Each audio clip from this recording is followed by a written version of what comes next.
270 points higher. That's a rise of just over 1%. I'm going to call the craze for ETFs for this one. The biggest asset manager, BlackRock, now has under management, get ready for this, $14 trillion in assets. So I'm guessing that's, by far a record. Anyway, we check the market. That's a lot of money. We check the markets for you all day long right here on Bloomberg Radio. I'm John Tucker, and that is your Bloomberg Business Flash. Alex and Scarlett. All right, thank you so much, John Tucker, with our Bloomberg Business Flash. One of the tailwinds for the market heading into this year was the expectation of a spate of deal making. And to that point, we did learn today that Boston Scientific is looking to buy Penumbra for about $14.5 billion.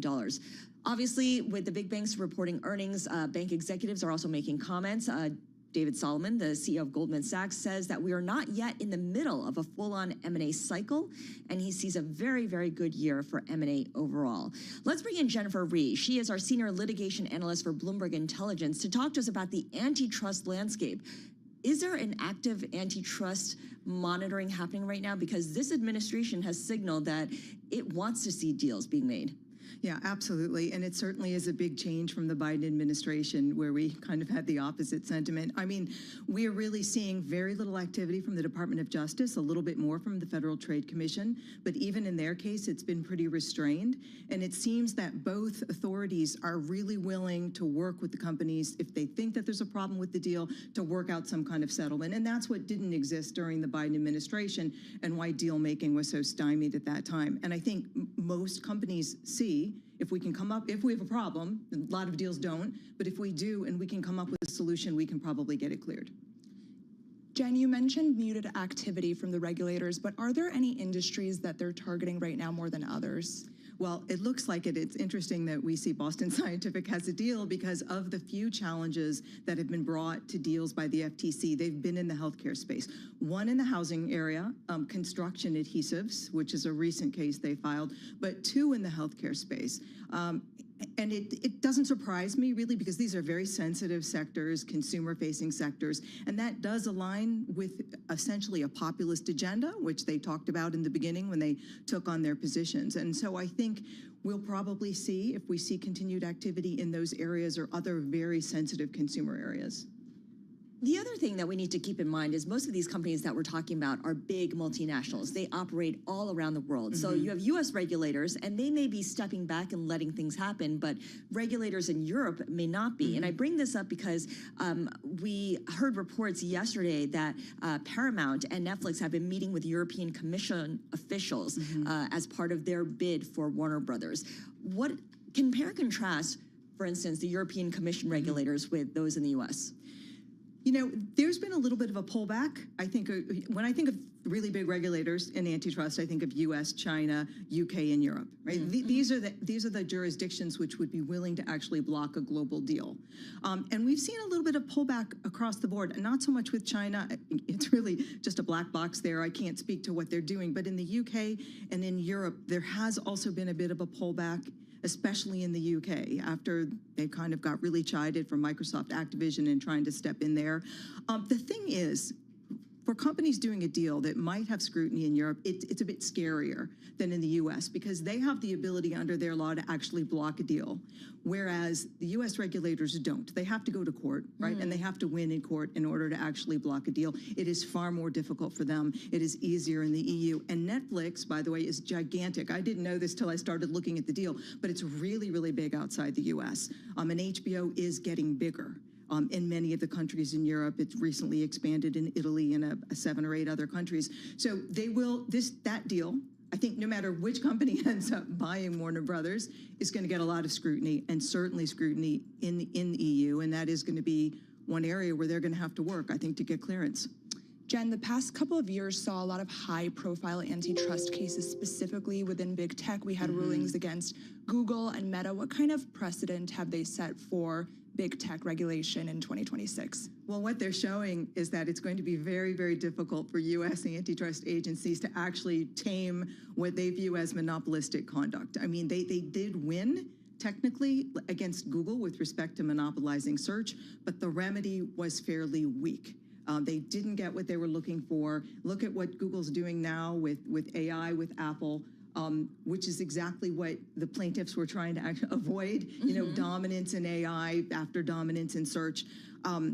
So the difficulty they have is even where they win on liability, they have a really tough time with remedies. Most U.S. federal judges are going to be very cautious when it comes to meddling in business and the way a sector may develop, especially in technology, because it's so rapidly changing and nobody knows where it's going. So where you have these cautious judges, you're just not going to get the drastic remedies that are probably the remedies that are needed to really do something about the market positions of some of these companies. So we're seeing that it's going to be difficult, but what we haven't seen as much of a let-up on the cases that were inherited from the Biden administration. This DOJ and FTC are continuing to go after these cases in court. They're continuing to pursue what you might think of as a drastic remedy, a structural remedy. The next test will be Live Nation, which is going to trial March 2nd against the DOJ in some states. Okay, so we'll watch for that, and it's a bit of leftover from the previous administration. Right. We talk about regulators, and that's usually how the antitrust enforcement shows up, or any kind of pushback from government authorities. But there's also the role of President Trump as well. And he's made clear that because he has some firm opinions about certain companies and certain sectors, that he's going to be, what he says, personally involved in some of them. That's right. Is there a playbook for this? I mean, how do regulators work in concert with a mercurial president? There really isn't a playbook. This is somewhat unprecedented. Now, there are many that would argue that this kind of started during the Biden administration, but we have authorities at the Federal Trade Commission and Department of Justice that are very much trying to align what they're doing in the antitrust space with the policy priorities of this administration, I think much more so than in the past. And they just don't look like they'd be willing to buck the White House if the White House has some feel or something, an issue with the deal, right? So we're seeing a lot of alignment.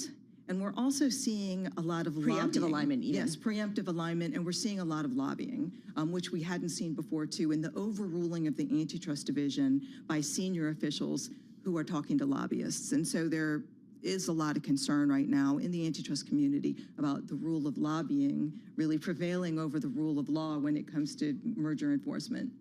And this is stuff that we see after the fact, after an announcement has made, as opposed to during it. That's right. We see reports. And of course, I'm not privy to what's going on behind closed doors, but there has been a lot of news reporting, and a former senior FTC official who recently left, who's spoken out about some of the activities related to the Hewlett-Packard-Juniper deal. Now, most recently, we have a deal between two huge real estate brokerages, Compass and Anywhere, that was cleared very quickly without even a deep investigation by the Federal Trade Commission, the Department of Justice, that surprised a lot of people. I think it even surprised the companies that had projected to close much later this year. And apparently that was also because lobbyists had stepped in. All right, Jennifer Reed, fantastic to get your outlook here. Senior litigation analyst with Bloomberg Intelligence on the U.S. antitrust landscape in 2026. This is Bloomberg Radio.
is Bloomberg Intelligence with Scarlett Fu and Paul Sweeney on Bloomberg Radio.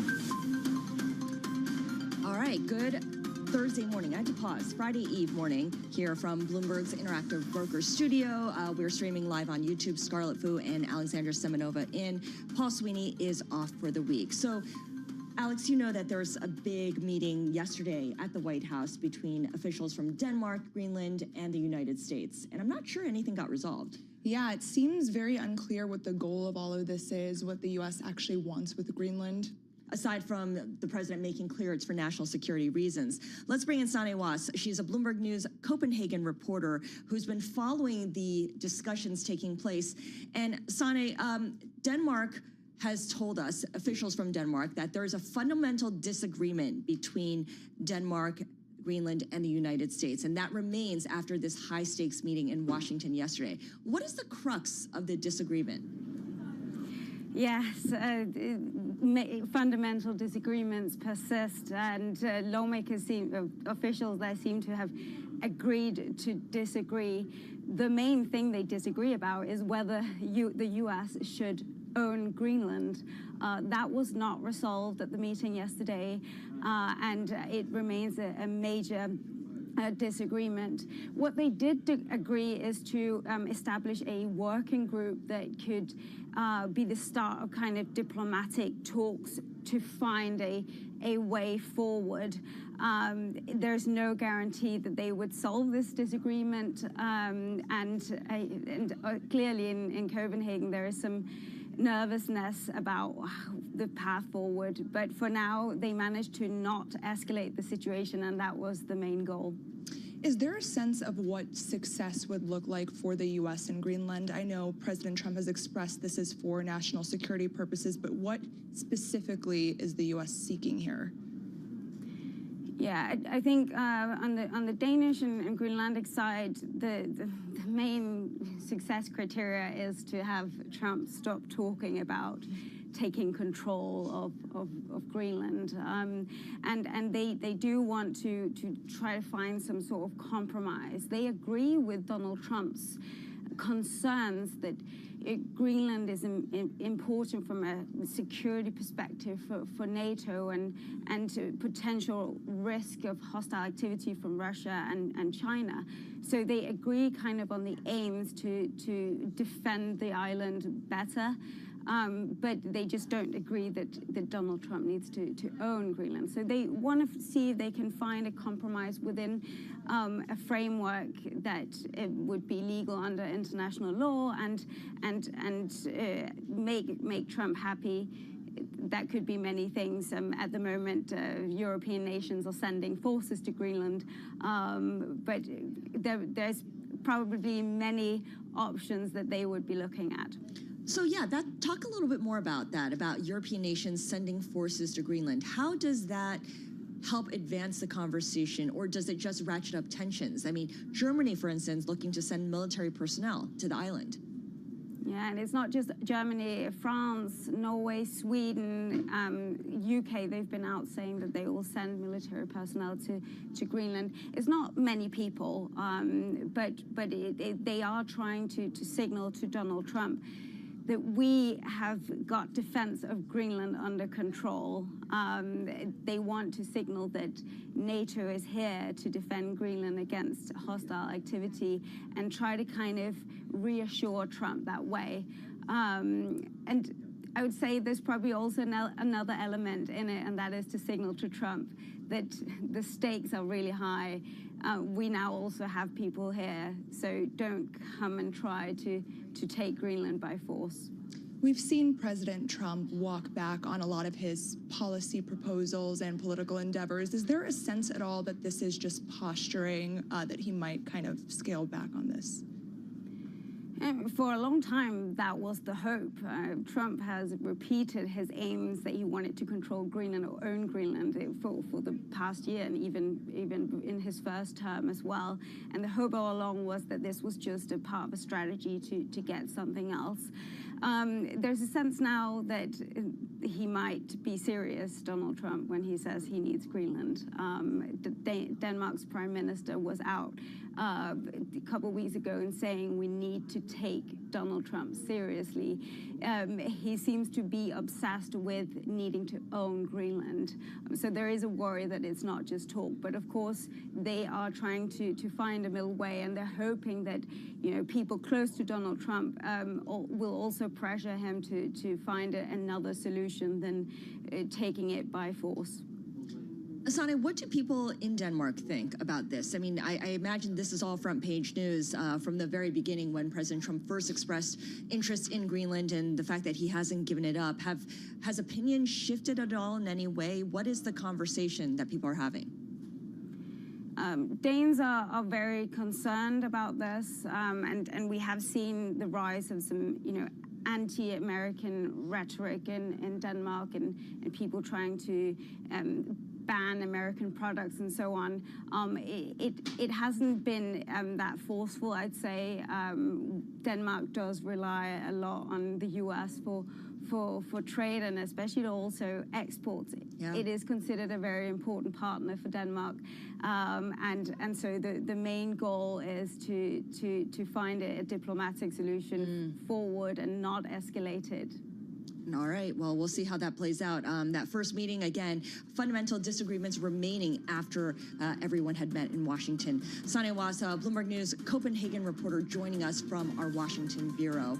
And for our listeners in the U.S., just a reminder that you can listen to us via satellite radio on Sirius XM channel 121, access the world's only global audio business network, coast to coast, 24 hours a day. Bloomberg Radio on Sirius XM channel 121, presented by Golden Crest Metals. Keep it here.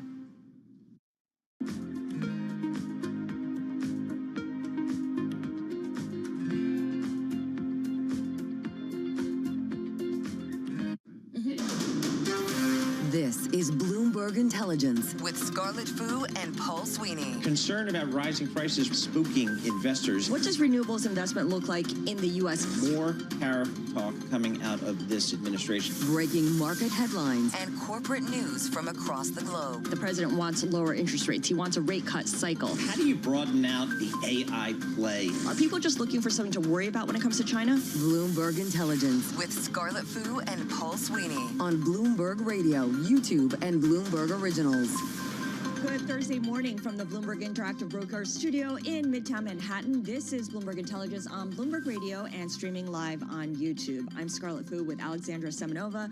She's in for Paul Sweeney, who is off for the week. Now, coming up in the second hour of Bloomberg Intelligence, we go live to the Detroit Auto Show. Matt Miller, Bloomberg's resident car guy and co-host of the Hot Pursuits podcast, joins us from the Motor City.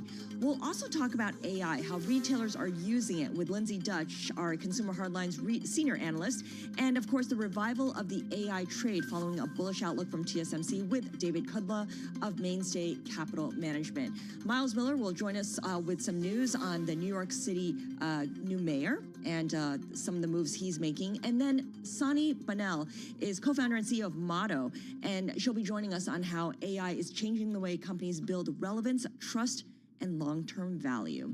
Here now to give us some relevance, trust, and long-term value is John Tucker with our Bloomberg Business Flash.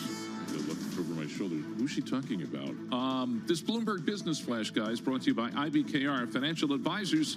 Switch to interactive brokers for lowest cost global trading and turnkey custody solutions. No ticket charges, no conflicts of your interest. Learn more at ibkr.com/RIA. Yeah, it's a reversal of yesterday. Tech leading the market higher, and energy the biggest drags. Eye-watering forecast from TSMC lifting the chip stocks. NVIDIA most active right now. That's up just over 2%. Advanced Micro Devices not too far behind. That's up over 5%. And Nora's going to take a deeper dive into the results from some of the banks, including Goldman Sachs. I just want to tell you the conference call going after Goldman results, and the CEO there, David Solomon, saying, among other things, he sees a swell of big IPOs this year and next. So put that in your pipe and smoke it. Drew Mattis, meantime, at MetLife Investment, warning of unexpected headwinds. Market expectations are for the first half of this year to be driven by tax refunds.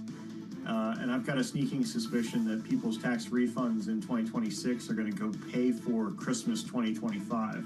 And so we're not going to get the boost that the market's expecting. S&P 500 right now, 45 points higher, 69.72 on the index. The Dow up 363, and the NASDAQ, the tech-heavy NASDAQ Composite Index, up 213 points. You know, at the intersection of college sports and sports betting, how many times have I said, what could possibly go wrong?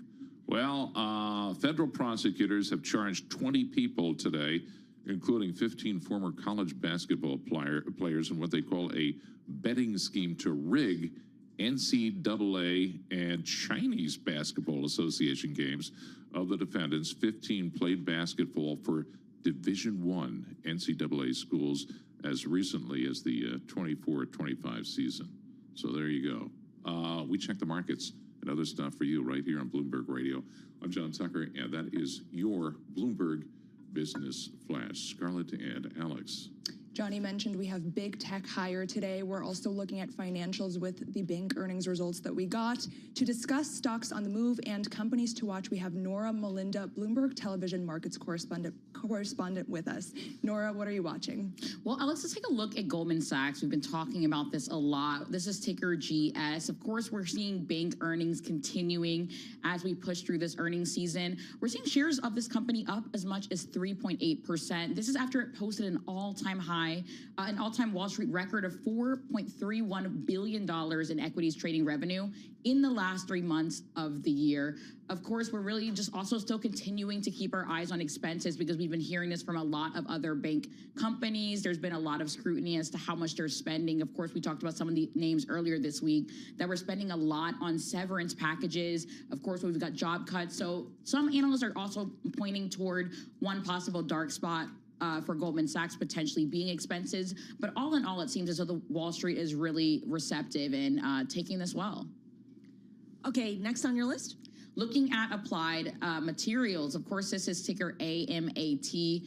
Shares of this company are up as much more than 9%, as much as 9%. This, of course, is after Barclays upgraded the company to overweight from equal weight. They're saying that the chip makers also getting a boost from TSMC, which did set a bullish capital spending target, and that's really been signaling broad-based demand for AI chip companies more broadly. So you are seeing a lot of those tech stocks higher. Take a look at the S&P 500, and we've got information technology as the best performing group.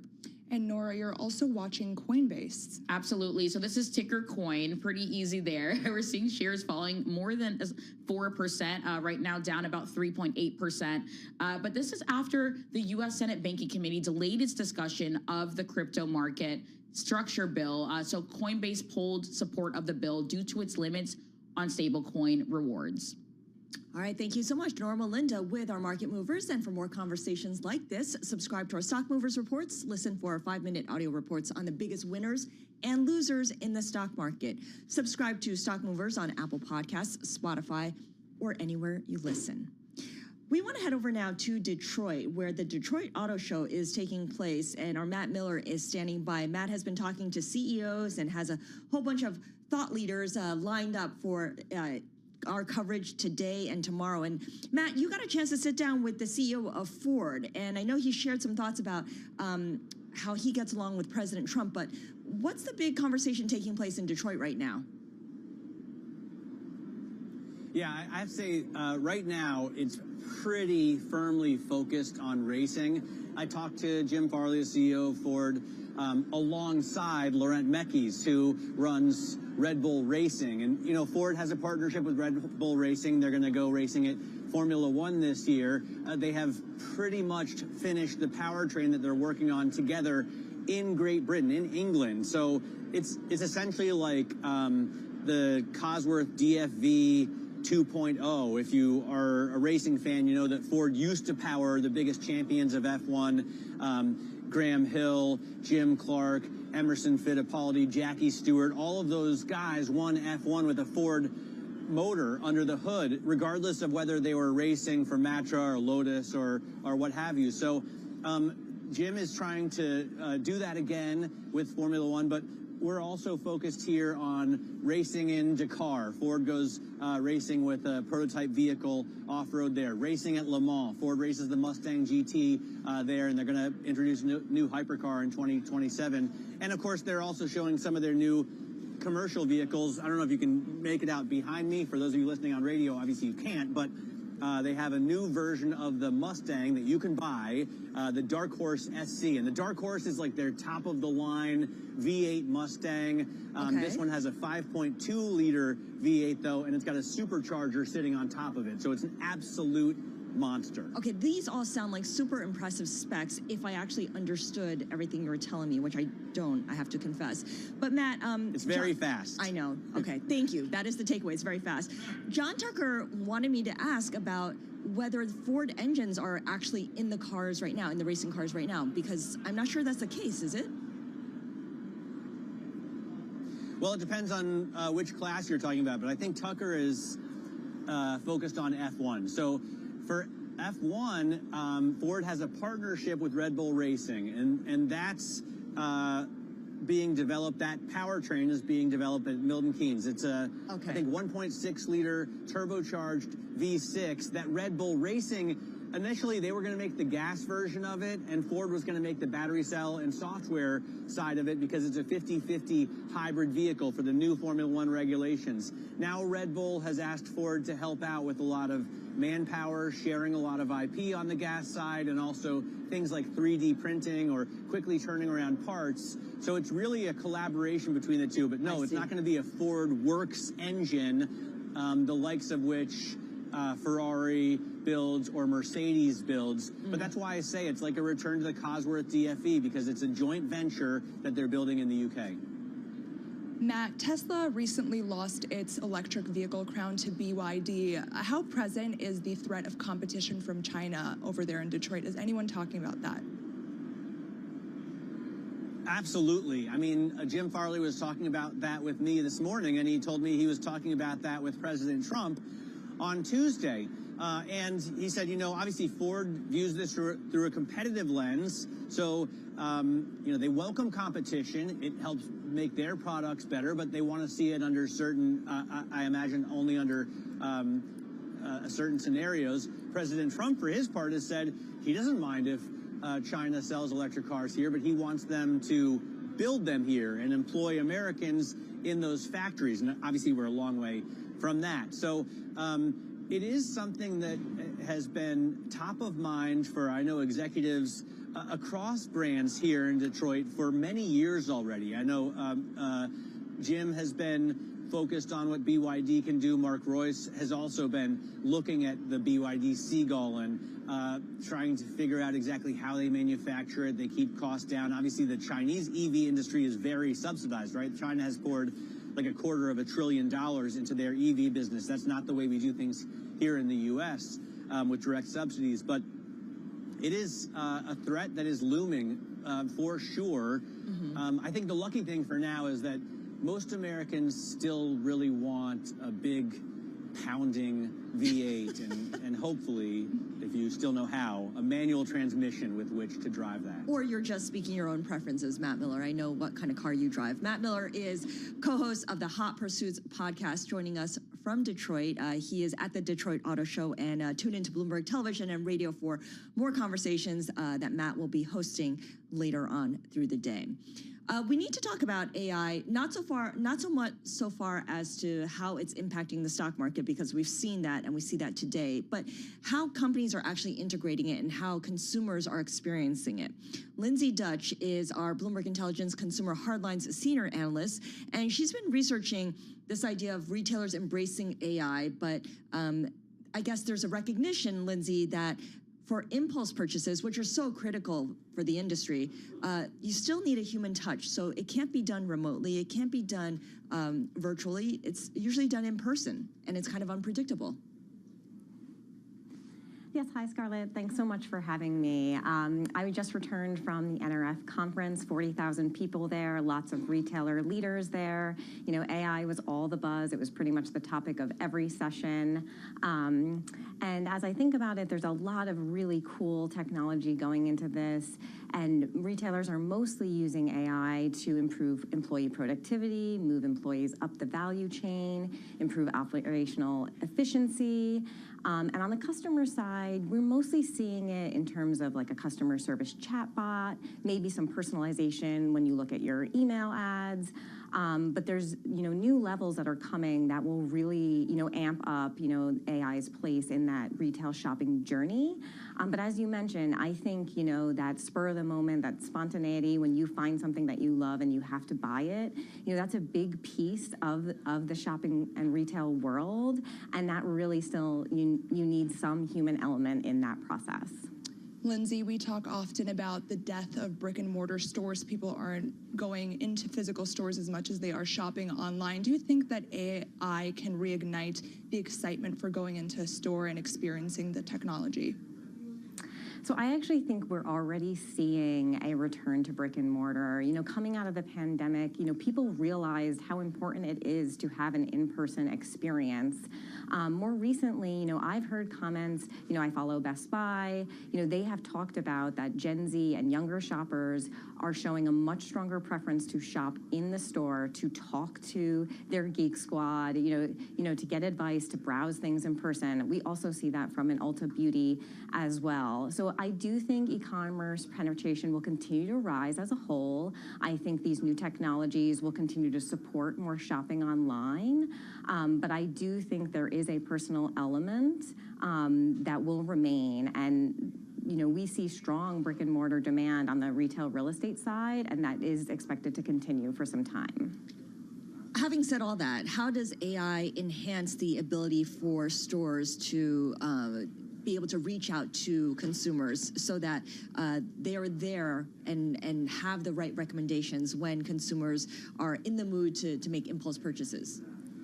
Yeah, so right now, I think the best consumer-facing use of AI is really increasing discovery, exactly what you're saying. So being able to serve up product online when a customer is looking for it. And, this new tool that Google co-developed with Walmart and others, Universal Commerce Protocol, is going to do just that. So you can pop into this tool, which is powered by Gemini, and you can say, I'm looking for a navy blue blazer that I don't want to have dry cleaned. And it will serve up, the product from the brand. You can transact right there, so it's all seamless. Something like that, is a great tool to bring product directly to the person and close the gap between looking for something that you want, finding it, and transacting it. And we see a lot of technology, coming to the fore that's going to allow that to happen. Lindsay, AI and new technology can be really complicated for consumers to navigate. What are companies doing to help guide shoppers through maximizing the experience they get with AI? Yeah, that's a tough one. I mean, I think that, people in generally are using more tools like Gemini, for all sorts of things, ChatGPT, that will, increase that comfort level. And we have seen over time, I also cover home furnishings, in the beginning when people were starting to transact online, like no one wanted to buy a couch or a big product like that you would typically want to sit on and feel. And, that over time, retailers have figured out how to showcase their product in a digital way that makes customers more comfortable transacting on a big ticket item like that you would normally really want to see in person. And I think the same thing would be true for these other new technologies. It will take time, adoption will rise, it will rise slowly, and that's why I think it's a real balance. You have to be, in that tech world, but you also have to be in person. Well said. What surprised you the most, Lindsay, very quickly at NRF 2026 when you went there? What kind of blew you away? I think the retail environment right now has in 2025 was an extremely challenging environment, and I think what's most impressive is, the people in the industry are just so excited to take on new challenges in 2026. Even though we're still battling costs from tariffs, trying to implement all this technology, a difficult consumer backdrop. So there's just a lot of excitement in the industry, and everyone is just so excited to rise to that next new challenge, and I love that energy. All right, Lindsay Dutch, appreciate your joining us. Lindsay is our Bloomberg Intelligence Consumer Hardlines Senior Analyst, talking about how retailers are embracing AI, but in her research, impulse buys still need a human touch. We are looking at a stock market that is in the green right now, with the S&P 500 up 2/3%, the NASDAQ gaining 0.9%, excuse me, and the Russell 2000, the best performer, gaining more than 1.3%. So some of that rebalancing in the market taking place.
Markets, headlines, and breaking news 24 hours a day at Bloomberg.com, Bloomberg Television, and the Bloomberg Business app. This is the Bloomberg Business Flash. And I'm John Tucker in the Bloomberg Newsroom with this Bloomberg Business Flash. Stop laughing over there. This Bloomberg Business Flash brought to you by Golden Crest Metals. Inflation, tariffs, and volatility have some investors turning to gold for stability. To get a free gold and silver information guide and learn how to add metals to your IRA or 401k tax and penalty free, go to goldencrestmetals.com/guide. That's goldencrestmetals.com/guide. It's kind of like a complete reversal today of what we saw yesterday at this time. It is tech that's leading the markets higher, and then you have oil is lower. So as a result of that, energy, one of the worst performing industry groups right now, the S&P 500. You have 8 of the 11 major industry groups, they're higher. And information technology in the lead right now. Applied Materials is one of the best performing stocks in the S&P 500. Right now, that is up 8.3%, getting a boost after Taiwan Semiconductor Manufacturing set that bullish capital spending target, signaling really, really strong demand for AI chips. And right now, the S&P 500 up 47 points, the Dow up 380, the Nasdaq Composite Index 219 points. You know, it's been, what, 8 years since Novo Nordisk introduced that what initially was supposed to be a diabetes drug has become the weight loss drug. But that has been synonymous, Ozempic, with weight loss for everybody. Yet most of the world has only limited access to the drug, and that Because it's so expensive. well, it's so expensive. And also that, because a lot of people are scared of injecting themselves, which is why they're pushing for the pill now. which is really not a big deal. But Says John Tucker. well, no, because I do it with for Crohn's disease, Humira, and you know, it's like it doesn't hurt. It's nothing.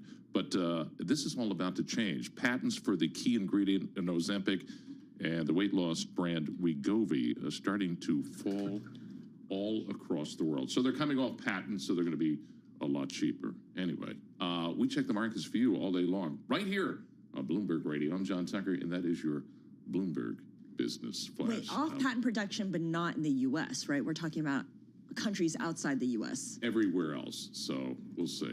Okay, so I'm sure people are going to get I don't know what the some exact drugs from Canada, for timeline is instance. for a brand drug to come off patent, but they say right now it's what, 8 years.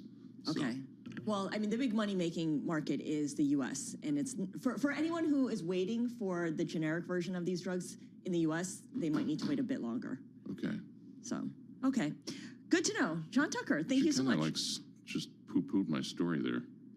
She's very focused at the moment. And, you know, I think there are a lot of people who are waiting for it. It's been a life changer for them. Okay. These drugs.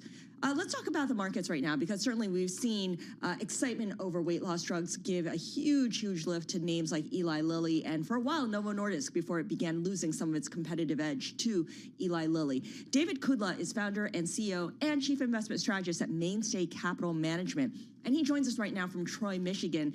And David, it is the start of earnings season, and the big banks have reported, all the big banks have now reported, and it feels very much like expectations were high heading into this earnings season, and they've become a bit of a drag this earnings season. They didn't really deliver in terms of setting the tone and validating people's risk appetite.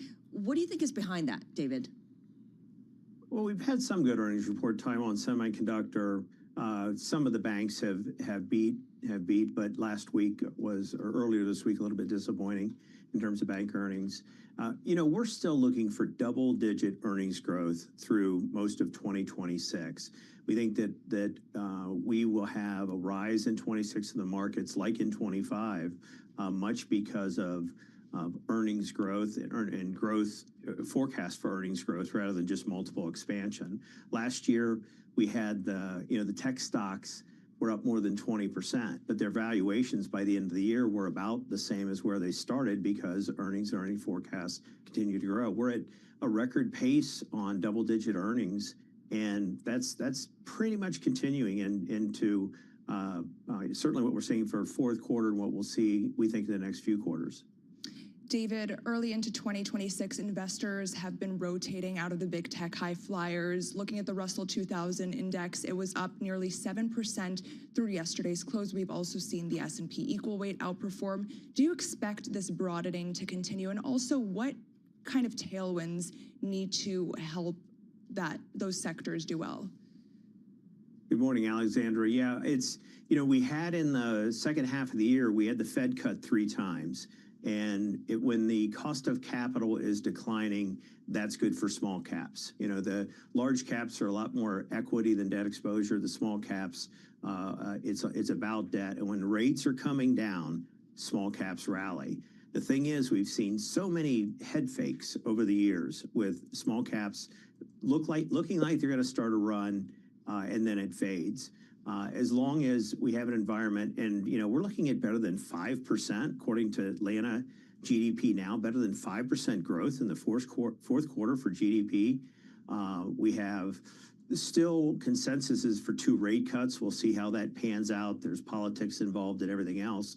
But when rates are coming down, we have an expanding economy. That's good for small caps and mid. Gotcha. All right. Well, David, when it comes to some of your, not predictions, but your favored positioning, you were on with us in December and you talked a lot about precious metals. And of course, we saw gold and silver have this incredible run at the end of last year, and they have just continued to build on those gains this year, notwithstanding the fact that gold is edging lower a bit today. If people were to start adding gold to their portfolios, they may have missed, the initial run. What's the form that they should do it in? How would they express that? Yeah, and it's actually that past month, if we just take silver, up 47% in the past month alone. And it's certainly reasonable for people to look at that, how much since January 1st, silver prices tripled by the SLV ETF. Gold has been in a long run for 2 years. The other metals are climbing. And it's certainly reasonable to say it's run too far. But the thing is, we're in a secular trend for the metals and the miners because of central bank buying of gold, because of investor speculation for all the metals and industrial demand and all the reasons we've talked about. So what investors can do is dollar cost average in. Today, those metals are down a little bit.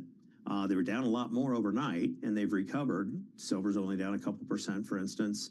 And, just dollar cost average into a position, because realistically, we could have a lot of setbacks like in October for a couple of weeks or 3 weeks. What we've gotten more of is a day or two, and then we're off to the races again. So I think the key is just average in. Don't, those that have waited for a big downturn are still waiting. For a big pullback, they're still waiting. David, it feels like everyone is optimistic that we'll get a 4th year of really solid returns on the S&P 500 this year. Almost no one is bearish these days. Does that worry you at all from a contrarian perspective? Yeah, it worries us a lot, right? We look at these sentiment indicators and the indexes, and they're the needles going back up to, exceedingly bullish, and when everybody's bullish and complacent, that's when we get worried. And we've got a couple of factors at work here. Usually the second year of a presidential term, the data changes a little bit if it's the second term. We haven't had it in a long time like this where there's another president in between. But in the second year of a presidential term tends to be the weakest year. And there's a bottoming sometime during the year and then a rally through the end of the presidency. So we've got that factor that has incredibly consistent. We don't want to say the past is prologue, but it's been very consistent over time. But again, earnings growth is incredible. GDP, that's a volatile number. GDP now, it was at 2.7% in the read before. It doubled to 5.4%. So, we'll see where we really come out. But we think that, you look at what President Trump is doing, there's all the indicators he wants to run the economy hot, even if it means inflation. I don't think he's counting on that, but I think that will come if it runs as hot as we're going to. So, in that kind of environment, that can be tough for bonds. It can be okay for stocks, many sectors of stocks. What really benefits an environment like that is commodities, which we've already talked about, some of the hard commodities. As much as people are looking for a 4th year of double-digit gains in U.S. stocks, one thing to remember is that U.S. stocks actually underperform the rest of the world, and emerging markets in particular were really taking off in the second half of 2025. And there's a lot of excitement around emerging markets going forward, especially given valuations. Where in the emerging markets do you start to look? I mean, emerging markets is so big, and it's not really instructive to just look at it as one big geography anymore. Yeah, and that's one of the reasons in emerging markets on their own, you end up with a diversified position for your portfolio because there's all these disparate regions around the world. But what they're really benefiting from, those emerging markets that are commodity producers, that are commodity exporters, the metals we're talking about and other commodities. But there's also been, this period of underperformance for emerging markets. And when interest rates come down in the U.S., that benefits emerging markets. So we like a diversified emerging market approach for those countries like Brazil that are, countries that are Eastern Europe, South America, those regions where there is significant exports of commodities. We expect those to do exceedingly well in 26. But we certainly like the sector, and it's another way we can diversify our domestic stock positions. David, we have a Fed meeting later this month. Traders seem to be expecting the Fed to stay on hold with interest rates, but the data that we've gotten recently has opened the door for more cuts later this year. How much of your outlook for stocks is predicated on what the Fed does with rates? We're always analyzing what the Fed is going to do. And as I like to say, our job is not to question the nobility of the Fed. It's to determine what they are going to do right, wrong, and then, anticipate that for the sake of our portfolios. What complicates it now is the politics involved. We just had this investigation, indictment into criminal activity on the new Fed building, and just how much politics have entered into it. We have a new Fed chair that'll be appointed in May. So the politics has played a lot more in the Fed than it has in decades. But we think that even if we get a Fed on hold, and Jerome Powell will be taking a lot of flack from President Trump for that. It's just incredible what's going on. The independence of the Fed being in question. But just looking at I think what the Fed would be looking at, we'll get a hold in January. We may be done. There may not be another rate cut in Jerome Powell's term through May, but that's okay. I don't think we need to predicate a forecast on that because, again, with GDP growing, earnings growing at the rate they are, we can have, with the Fed on hold, we can have stocks advance very well in these other areas. All right, David, thank you for joining us. David Kudla, founder, CEO, and chief investment strategist at Mainstay Capital Management, joining us from Troy, Michigan. And we continue to see this market recover from 2 days of losses. The S&P 500 up 2/3%. That rotation into small caps continues, although big tech is certainly holding up today. The Russell 2000 gaining 1.4% on this Thursday morning. This is Bloomberg Intelligence on Bloomberg Radio.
markets, headlines, and breaking news 24 hours a day at Bloomberg.com, Bloomberg Television, and the Bloomberg Business app. This is a Bloomberg Business Flash.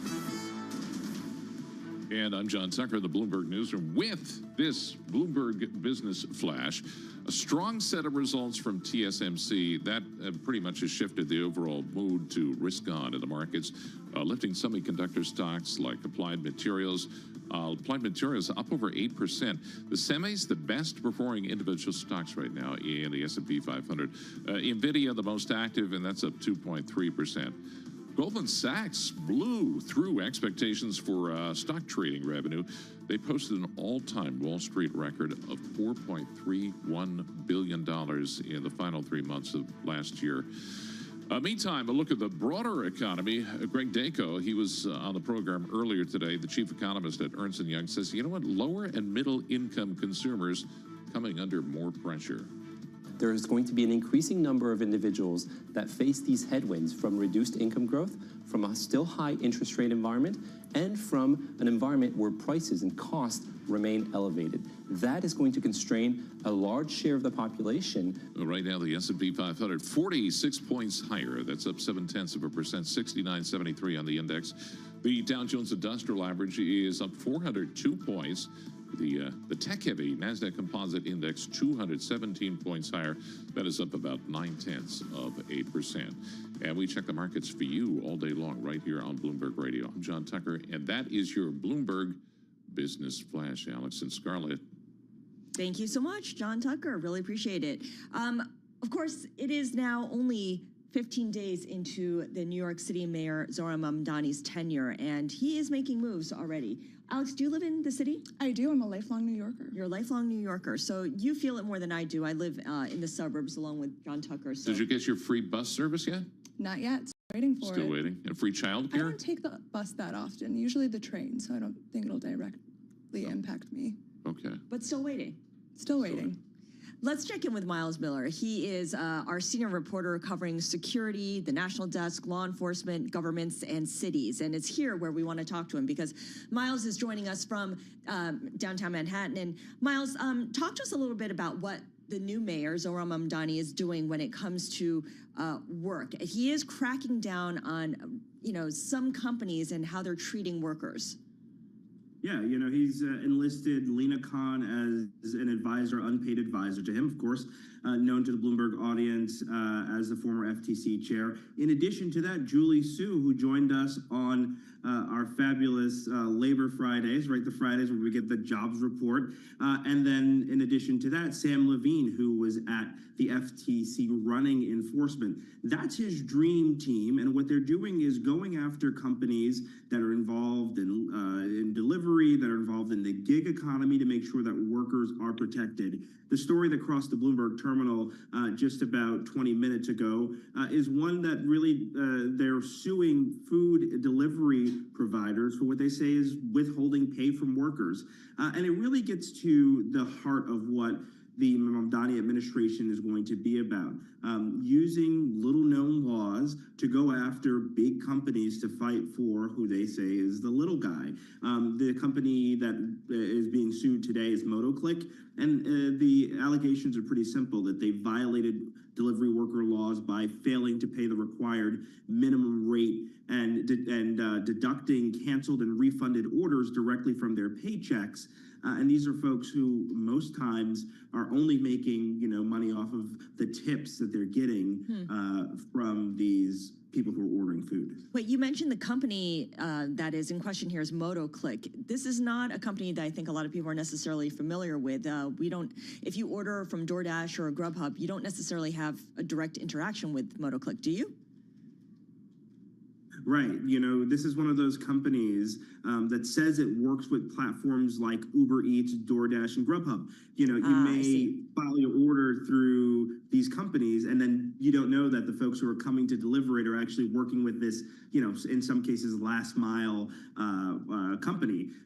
They are basically integrated into the point of sale systems at some of these restaurants. And so, yeah, you may order from Uber or Lyft, but you don't know that, Uber or DoorDash or Grubhub, but you don't understand, in that last mile where it's coming from. Well, the city's putting them on notice that, that they're going to be sued for this. And then in addition to that, the city passed laws in the last year or so that protects these workers. In addition to this lawsuit, they're also putting the delivery companies on notice that there are specific laws that protect workers as it relates to deliveries, making sure that they get proper wages, minimum wage, and all of that. And if that's not followed, that they could meet the same fate that's being met by MotoClick right now.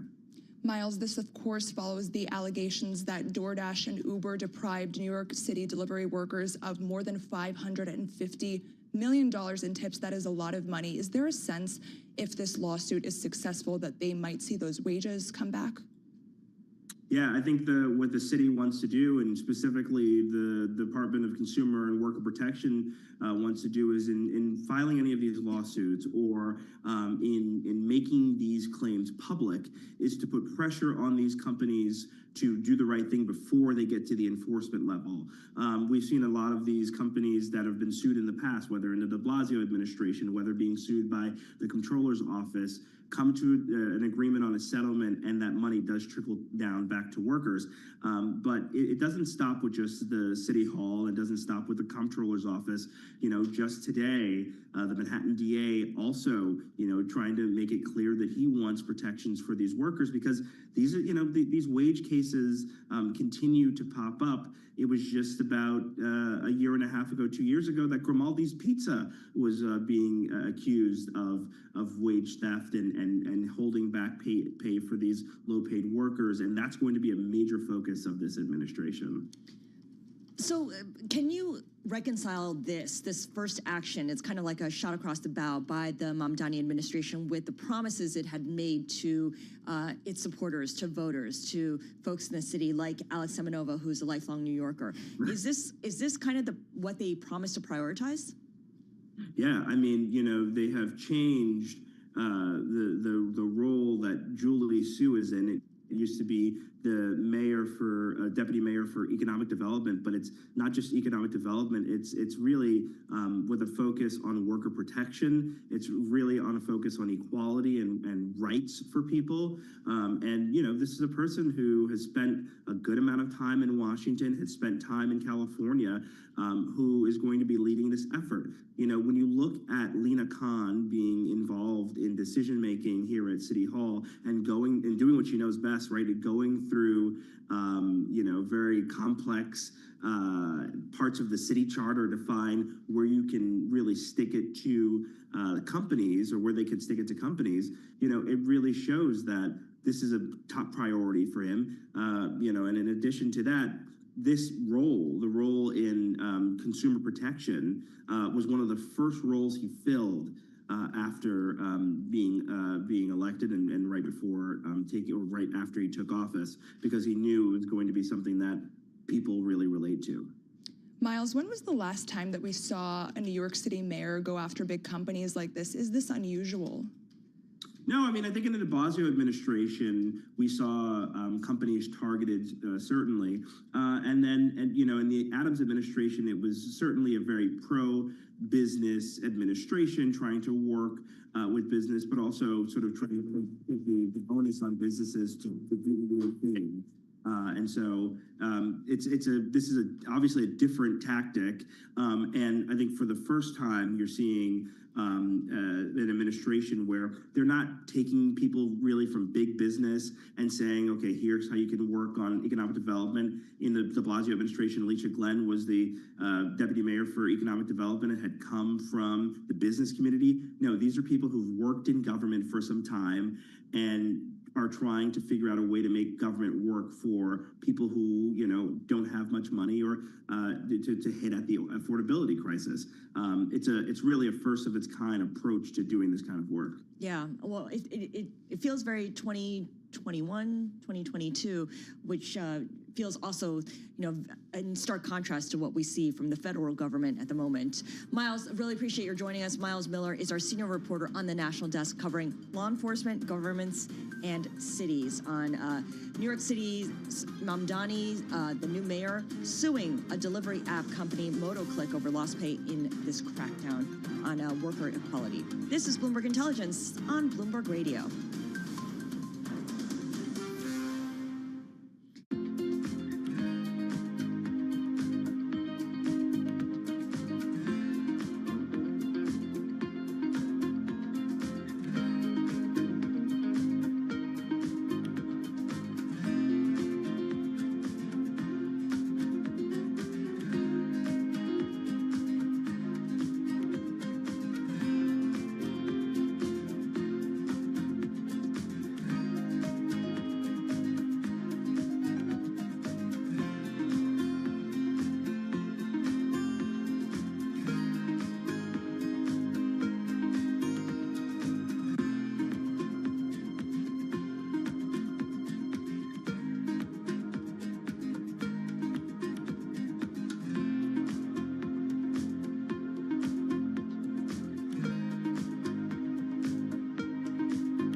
You're listening to Bloomberg Intelligence with Scarlett Fu and Paul Sweeney on Bloomberg Radio. And hi there. This is Bloomberg Intelligence. I'm John Tucker. Scarlett had to step out. She's doing Bloomberg TV. I'm here along with Alex Semenova. She's leaving us yet again. It's a daily thing. Every day we are immersed in artificial intelligence stories here at Bloomberg, whether it be how much they're spending, the CapEx part of the story, also whether or not it's going to increase companies' productivity, artificial intelligence. We haven't really talked much about how it impacts companies' brands. Let's cure that now. Sunny Benel is co-founder and CEO of Motto, the brand strategy and design firm. Sunny, thanks for being with us. Appreciate it. Thank you so much for having me. Can you explain what happens at the intersection of artificial intelligence and branding? Well, I think that AI is changing what it means to create, particularly in the landscape of brand, which is my world and the world that I work in primarily. And we're told that this is progress, right? And in many ways it is. But the real question isn't really whether AI can make more. we're entering into what we call at Motto kind of a meaning deficit, where it's whether you can actually make meaning with your brand in order to stand out in a sea of sameness with volumes of content being produced every day. Because, more content doesn't necessarily guarantee value. AI is going to accelerate brand creation in a way we haven't seen before, but it will also flood the market with sameness. And so the intersection of those two things means there's an opportunity for brands to stand out, to have a meaningful difference, and really protect the point of view and the vision of their brands. Sunny, from a consumer's perspective, what might a consumer notice about a company that's used AI in their branding versus a company that hasn't? Well, I think AI slop is a real thing. We're also seeing a world in which we can't even tell if it's real or fake. And to a trained eye, though, particularly in the world of branding, you're able to pick out when there has been a usage of AI to the point of it's not as advanced as I think it could be, particularly in things like image creation, logos, prototypes, even things like article generation. You see a lot of this where people are using the same prompts, they're using the same outputs. And what that ultimately does is just create this kind of sameness across the industry where, to a trained eye, especially if you've been in branding for a long time, and I also think to consumers, they begin to sort of identify whether or not that is something that is authentic or something that's been manufactured in a way that's, maybe not.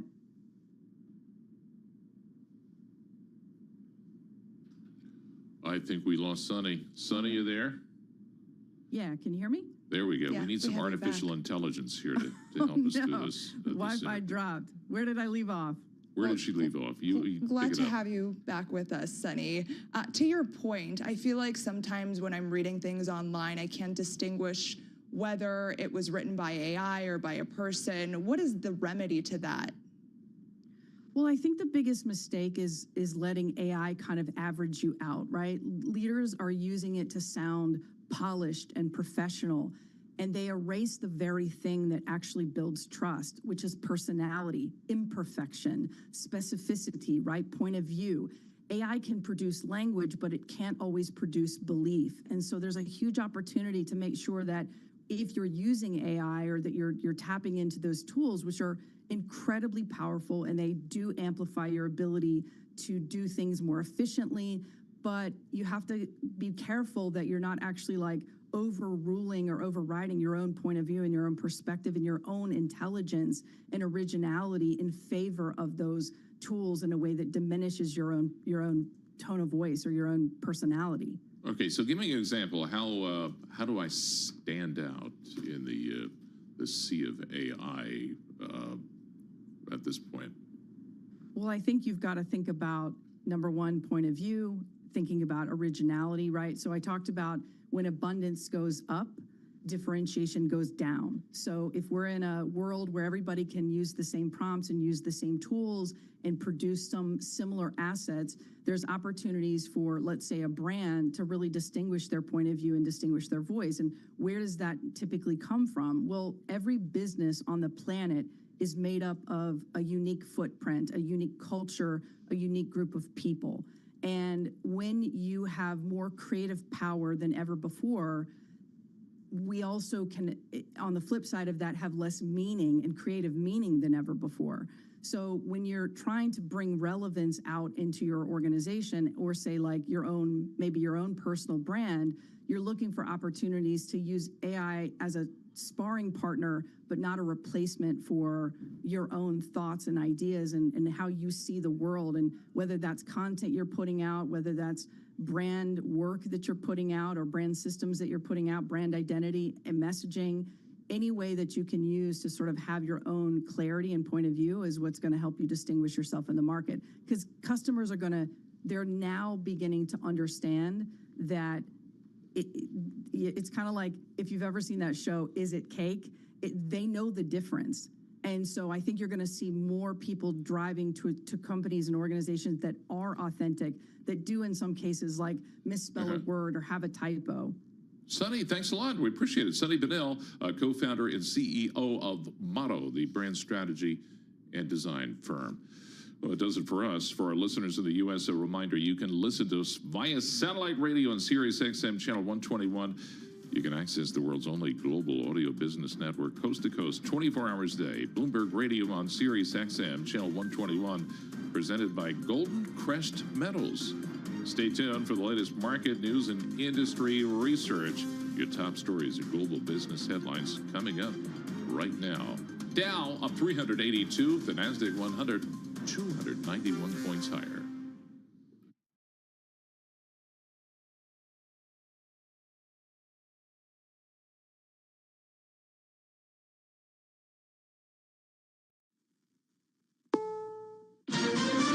This is CBS News on the Hour, your home for original reporting.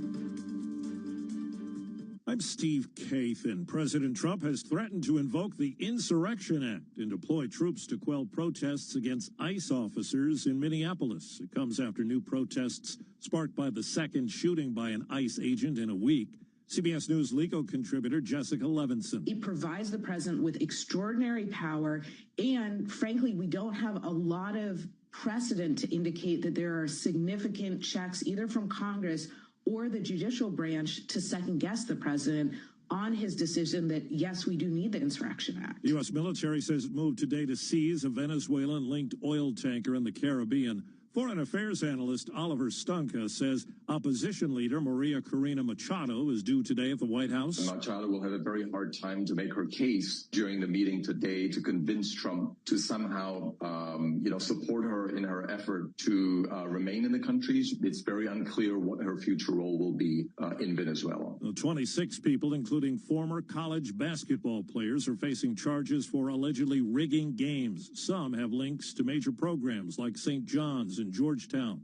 U.S. Attorney David Metcalf. In the indictment and related filings that we unsealed today, we allege an extensive international criminal conspiracy of NCAA players, alumni, and professional bettors who fixed games across the country and poisoned the American spirit of competition for monetary gain. CBS's Nancy Cordes reports the U.S. is imposing new sanctions on Iranians who are accused of violently repressing protest against the country's government. After a couple of weeks of threats to the Iranian regime saying that he was locked and loaded and ready to take action if they continued to kill protesters, suddenly yesterday he said that he had it on good authority that the regime was backing down, that there were not going to be public executions, and there was a very clear change in posture here. Turns out the Trump administration has decided not to cut $2 billion from mental health and addiction services. The day after the administration told more than 2,000 addiction and mental health programs their federal funding was being cut, the funding has been restored. The administration hasn't said why. Gretchen Burns Bergman founded A New Path, a California nonprofit that helps people with drug addictions. If the Trump administration is concerned about the fentanyl crisis and overdose deaths, as they say they are, why on earth would they gut the very funding that keeps these programs alive? Michael Wallace, CBS News. Wall Street, the Dow is up 390 points. This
What's old is fresh again in the school lunchroom. Got milk? Whole milk? The answer at school cafeterias will once again be yes. A jug of milk at his side, President Trump signed a bill into law that lifts a ban on full-fat and 2% milk in federally funded school nutrition programs. We will ensure that millions of school-aged children have access to high-quality milk as we make America healthy again. It also gives schools more flexibility in serving non-dairy alt milks. The old policy aimed at lowering childhood obesity levels was enacted during the Obama administration. The new one is part of a movement by Health Secretary Kennedy to get Americans to eat more meat and dairy. Deborah Rodriguez, CBS News. The global music industry hit 5.1 trillion streams in 2025. That's a new record, up nearly 10%, that is, from a year before, according to the analytics company Luminate. Steve Kathan, CBS. I'm Pierre.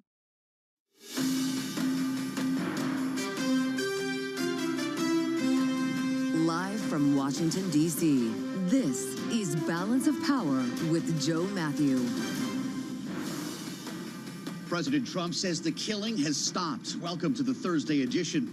As the president softens his rhetoric about mass protests underway in Iran after threatening strikes just days ago. We'll have the latest on this from Washington, where the president today is lunching with Venezuela's opposition leader, Maria Corina Machado. We'll see if the Peace Prize is in hand. We'll break bread ourselves with Jennifer Welch at Bloomberg Economics. We'll hear from Republican Senator Tom Tillis, our conversation about the investigation into Fed Chair Jay Powell. And we'll have analysis from our political panel as President Trump urges Americans to take a swig of the milk. It's all after a look at Wall Street. Let's start with the markets right now and our friend Charlie Pellet at World Headquarters in New York. Hey, Charlie. Hi, thank you very much, Joe Matthew. Indeed, we have got stocks pushing higher with the Dow, the S&P, NASDAQ 100 index, Russell 2000, Bloomberg Mag 7 index, all surging today.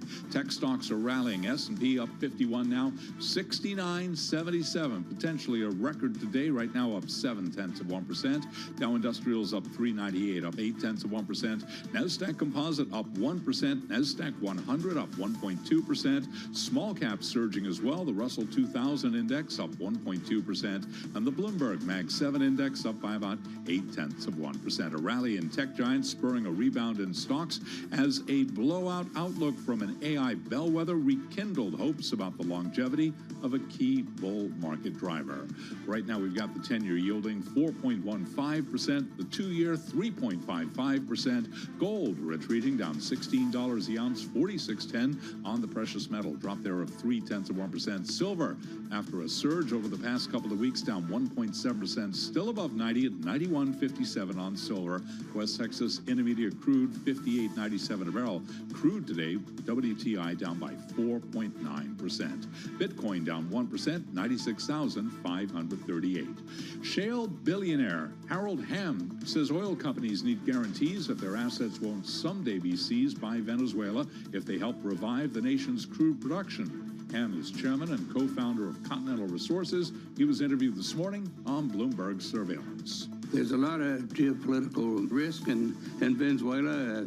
Certainly, we've seen companies. Darren Wood said Exxon had been there twice and been nationalized. You don't want to go there and spend a lot of money and see your assets go away when nationalization occurs. Harold Hamm, co-founder of Continental Resources, interviewed on Surveillance. And by the way, you can catch the full conversation on YouTube on the Bloomberg podcast channel. He referenced ExxonMobil shares down now by 0.3%. Chevron lower by 0.2%. ConocoPhillips unchanged on the day, little changed, up by less than 0.1%. Again, recapping here, S&P pushing higher by 0.7%. For on-demand news 24 hours a day, subscribe to Bloomberg News Now wherever you get your podcast. And back we go to Washington. Once again, your host, here he is, Joe Matthew.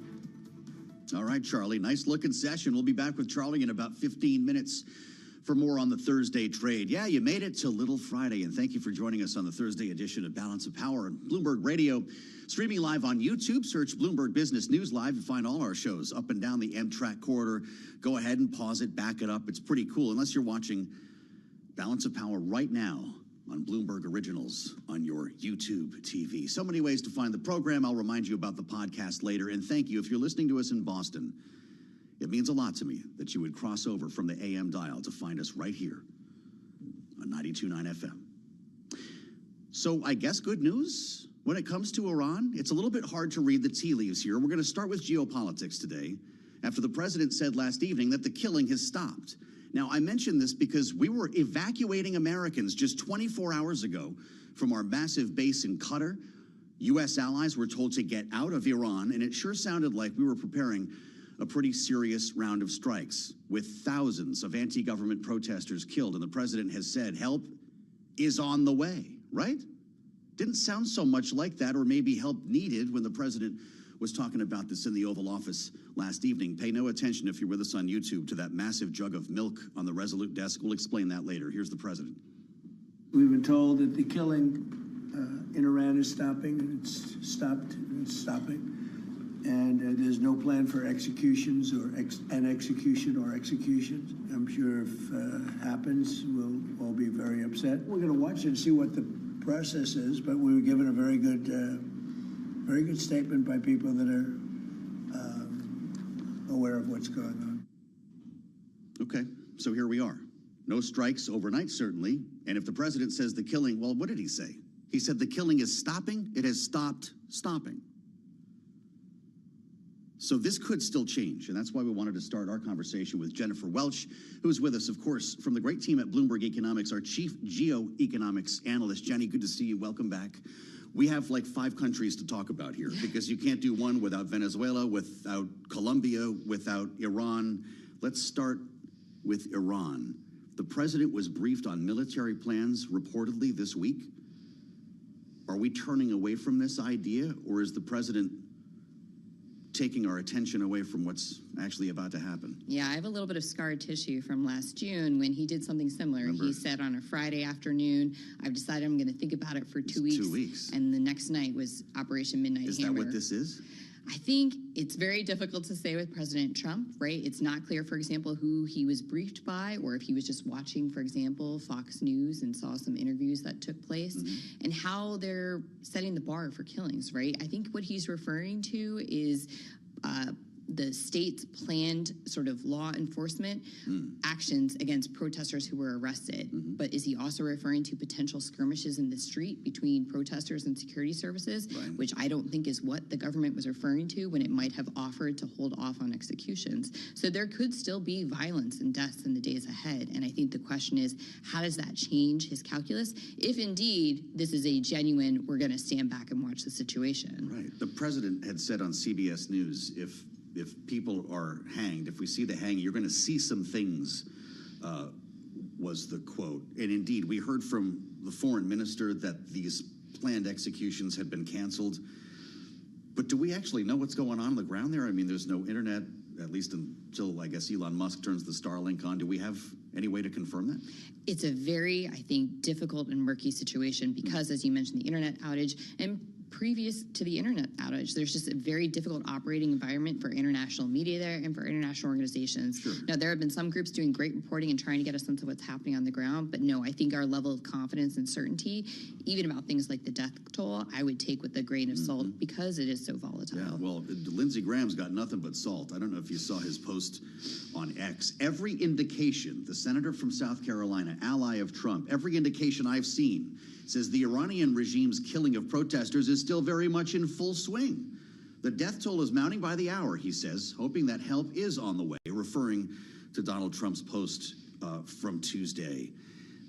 I don't know where the senator is getting his information, but this is somebody who sounds like he's almost let down. It does sound like someone who's let down. I think the other thing I'd put on the table is there's what the United States directly might do. There's also the possibility of what the United States greenlights, for example, Israel to do.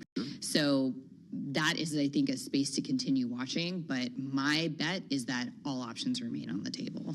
Well, so as the president is mulling strikes against another country here, and it would be the second round for Iran, remembering that we hit their nuclear facilities last year, as you're reminding us, he's sitting down with a peacemaker, or at least the winner of the Nobel Peace Prize, which he was, of course, interested in receiving himself, Maria Corina Machado, lunching, 15 minutes from now with the president, just a day after he referred to Delcy Rodriguez as a terrific person. There were hopes that Machado might, in fact, be ushered into power with the help of the United States. That's not happening. Clearly not what happened. And in fact, I think what we're seeing the risk of, the growing risk of, is the Trump administration becomes increasingly comfortable with what is supposed to be this interim authority, this interim government under Delsey, and comfortable in particular with the idea that they know how to govern the country, they control the military, and they can enable the sort of investment environment that Trump wants to see, especially as it pertains to oil. Is this still closed press, James?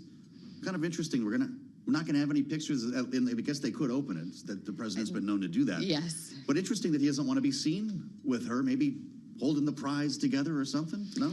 It could change. Yeah. And as you know, he could do a photo op on the other end of it. And I think, as often is the case, much may depend on who's the last person to talk to him, right? Delsey had a positive meeting yesterday. Yeah, She's sending officials today. Right. But, he might have a very positive meeting with Machado. And Absolutely, we'll see what comes out of it. And we'll let you know, of course, that might all conclude while we're on the air here today. Let's keep skipping around the world with Jenny Welch. Ukraine. This headline stopped me in my tracks this morning, and I'm going to let you know in advance. We'll be sitting down on the late edition with Balance of Power with the Ukrainian ambassador to the U.S., who must have been flummoxed by this comment. Interview with Reuters.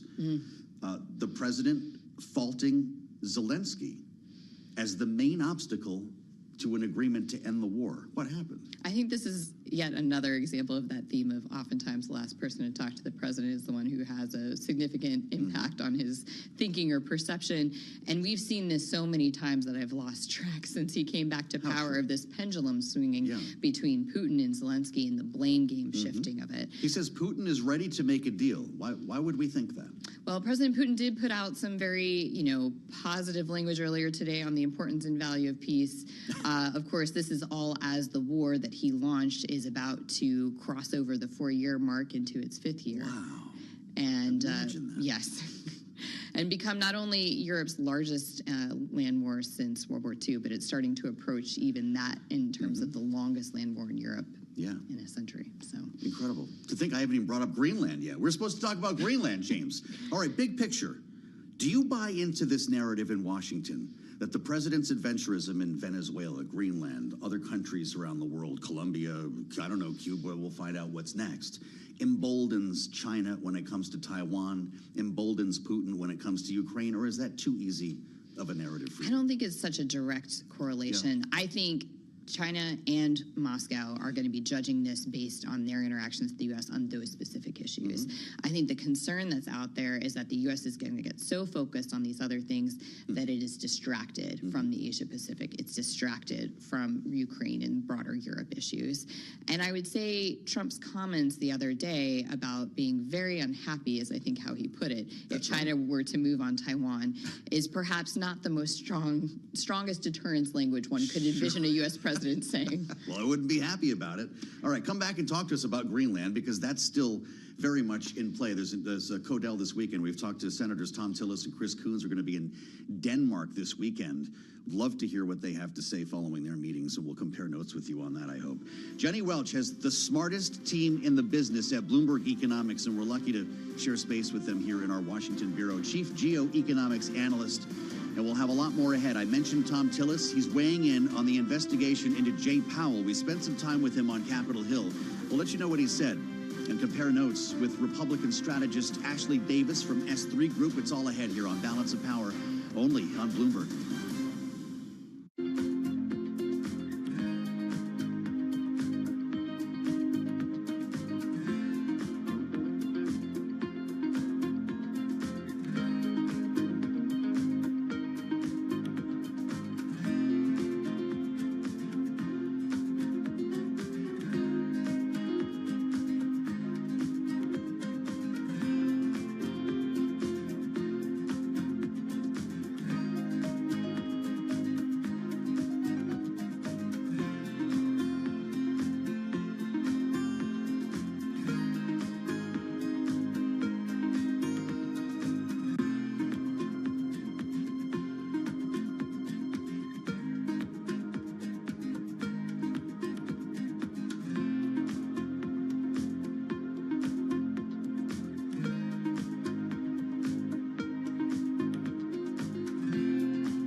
It's 12:21 on Wall Street. We do check markets all day long here at Bloomberg. I'm Charlie Pellet. The Dow, the S&P, NASDAQ all advancing right now. A rally in tech giants spurring a rebound in stocks.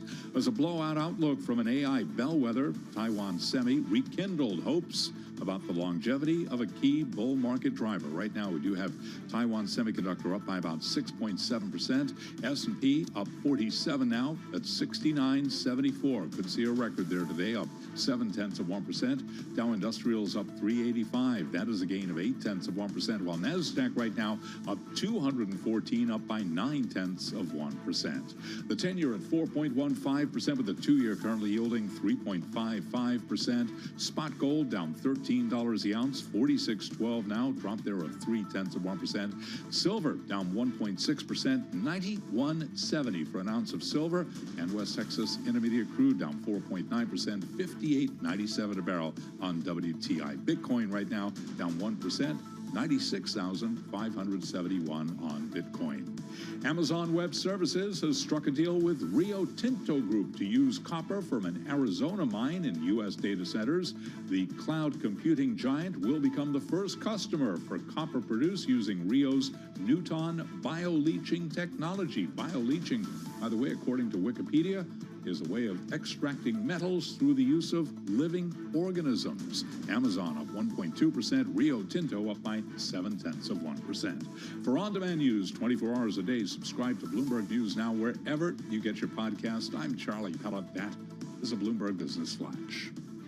What is it called again, Charlie? Bioleaching. And I get the information from and the reason why I wanted to say what it was, Joe Matthew, is because I saw that in the story. I wasn't sure what it was, and I was worried that you might come on and say, Charlie, what's bioleaching? What the hell's bioleaching? It sounded kind of gross, but, well, thank God for Wikipedia and for Charlie Pellet. The stuff you learn on this program. Thanks for being with us on the Thursday edition. With a criminal investigation underway into the chair of the Federal Reserve, Jay Powell, this is still popping around here. There are questions about whether he even gets to testify or plans to testify. Humphrey Hawkins, we did hear that that's still up in the air, by the way. It's not been canceled. But the man who dropped the gauntlet on this, at least from the Republican side of the aisle, is Tom Tillis, the Republican from North Carolina. The senator says he will oppose the confirmation of any Fed nominee the president brings forth, including the next chair, until this whole case surrounding Powell is resolved. We went up to Capitol Hill to talk to Senator Tillis about this and some other issues, realizing that we might need to put a finer point on the word resolved. What does that look like? How dug in are you, knowing that the president of the United States claims he didn't know anything about this? Here's what the senator said. It's remarkable to me that someone in the DOJ would move without the president's knowledge, but apparently they did. But look, if suddenly the threat of a lawsuit can take a chair out of play, how can anybody think that that's anything more than a de facto ending the independence of the Fed? And we all know what that does to markets worldwide.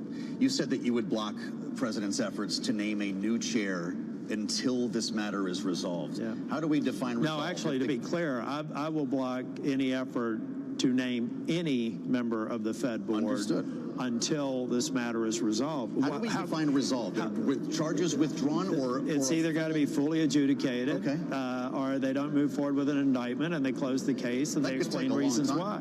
It'll take as long as they've chosen to take. I didn't put them here; they put them here. Yes, and I think that because to me, to move on would almost validate that this is a way that you can actually get the Fed under heel. I mean, that's why I'm not trying to be cantankerous. Again, I support this president. But in this case, how can anybody logically say, well, we'll move on from Chair Powell and not think that that becomes a device for influence over the board? Yeah. So to me, it was just something that we had to do fairly quickly because I was mindful of how the markets could react, and I was very pleased to see a fair number of Republicans on both sides of Capitol. Yeah, as I mentioned, this has upset a number of people up here. The markets are and many more. Look at former Treasury secretaries. I mean, this is a bipartisan concern. Seem too happy about it either. I'm not going to speak for him, but he didn't appear to. He did not appear to be. So could we end up in a world where Jay Powell says, you know what, I'm not going anywhere, and he's on the board till 28? He could be. But I think that everything that I've heard from Chair Powell is that he was stepping down from the chairman's role, and he may or may not serve out his entire term. Yes. But with this sort of a flex from some person in the D.C. district, I know how I would react to it, and we'll just have to see how Mr. Powell does after the underlying matter's adjudicated. We just walked through 3 big buckets here. Yeah. Do you like the way you're being framed in the media as the check on Trump, the Republican? No, I don't. You can say no. I don't. You said you've never had an argument with him. President Trump and I'm going to throw this phone over here because somebody's trying to call me and I'm tired of. I think you should. It's probably a friend of mine because we'll wait for you. I play tricks on them. I call them during y'all's interviews. I did it with McHenry the other day. Thank you. So maybe he's getting me back. So but anyway, who it was. Look, I am trying to, when I decided to retire, I felt like I could be a much better advisor to the president and disintermediate any thought in the press that when I agree with him, which is the majority of the time, I'm only doing it because I'm afraid of my reelection prospects. To me, I felt like I could be a much better resource to the president to check against some of the amateurish policies that he is pursuing by being completely independent to call balls and strikes. It's why we put in the statement what we did. I am here to make sure that this president has a strong legacy.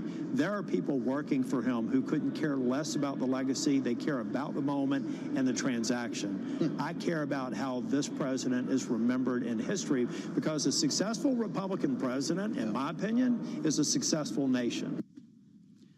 All right, Senator Tom Tillis for you there, the man of the hour, which is why we went up to Capitol Hill to hear from him yesterday. So do you hear that, producer James? That's who was calling? He, by the way, if you're listening on the radio, he threw his phone across the rotunda and it bounced off a chair. It landed on the marble. I think he broke his phone. It was Patrick McHenry calling him. Patrick McHenry was right in this chair the other day when his phone started ringing, and I guess now we know who it was. Thought he was going to tell me it was Trump. Didn't get to see Ashley Davis on the Late Show last evening because I was up there and she was here, and she's with us right now to talk a little bit more about this important moment in the Senate, because there may not be critical mass on any number of issues here that the president is asking Republicans to fall behind. She is, of course, our Republican strategist, frequently panelist at S3 Group. Ashley, it's great to see you.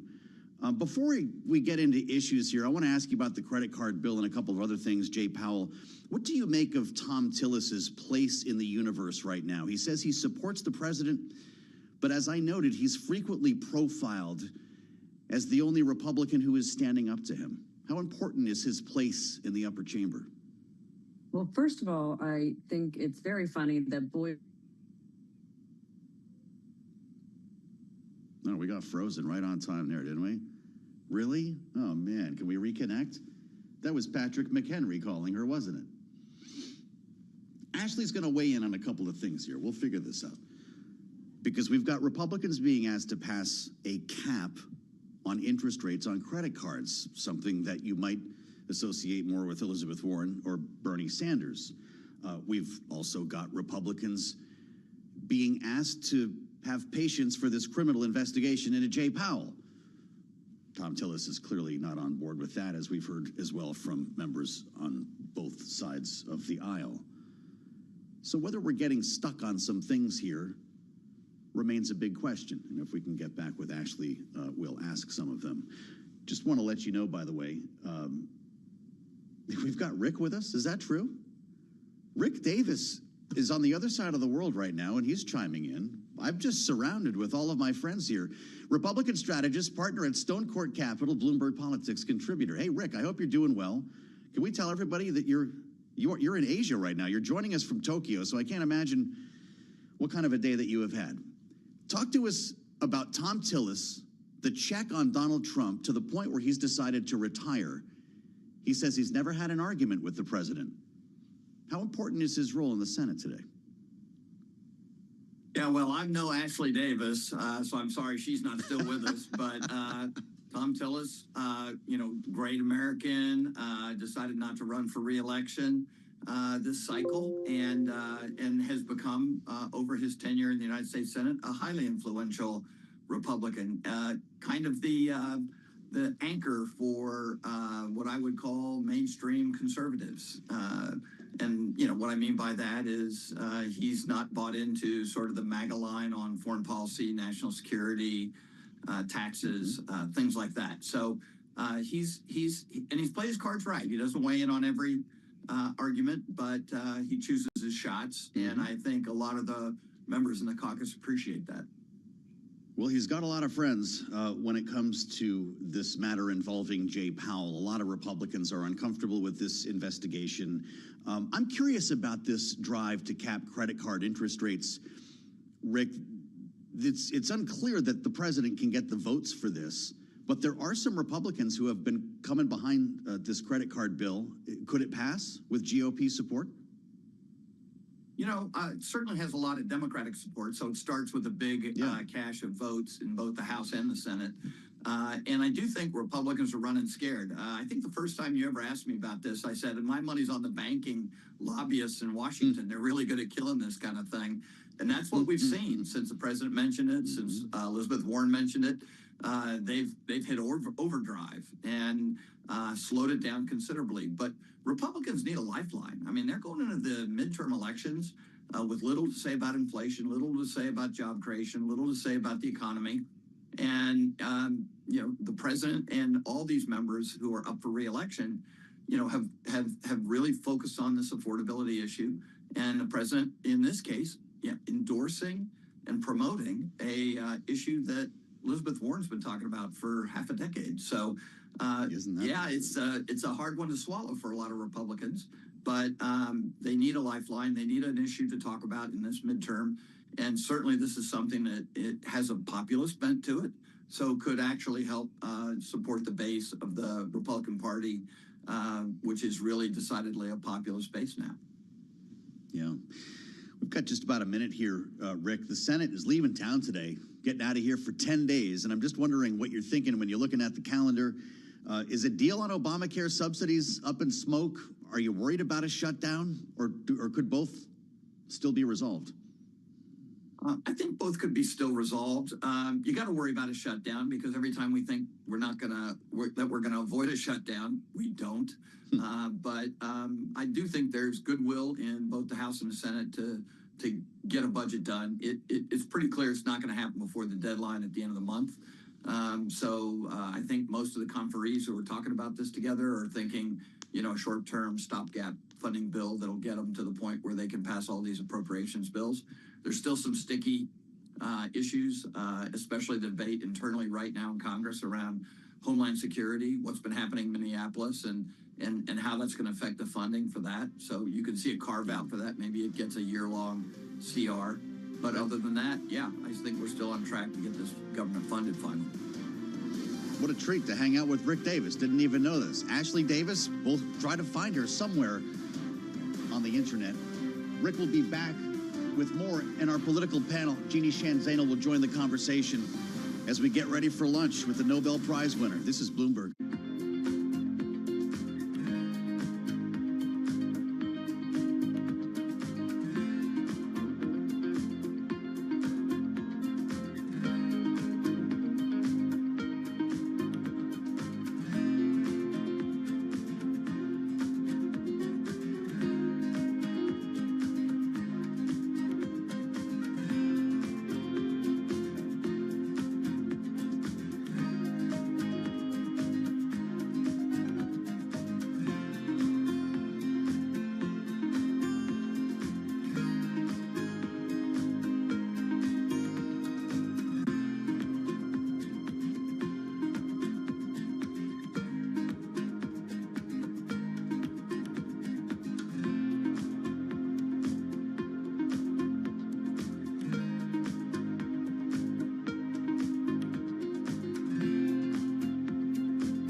1240 on Wall Street. We do check markets all day long here at Bloomberg. Buyers wading back into high-profile chip makers like Taiwan Semiconductor after the company helped ease concerns about the sustainability of current data center spending.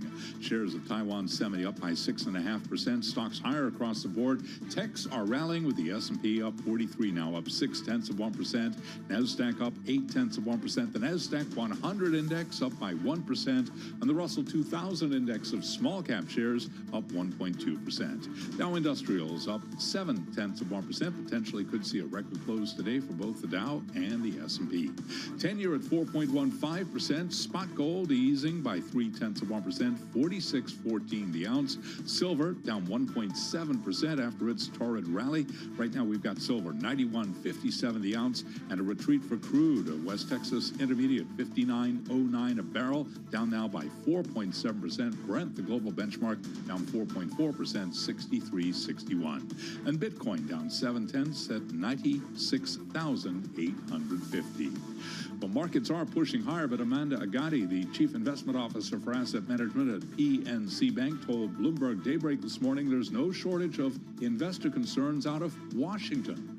It's Fed policy uncertainty, fiscal policy uncertainty, the geopolitical backdrop, and of course, the midterms, right? So it's a lot of policy uncertainty and movement that investors have to deal with.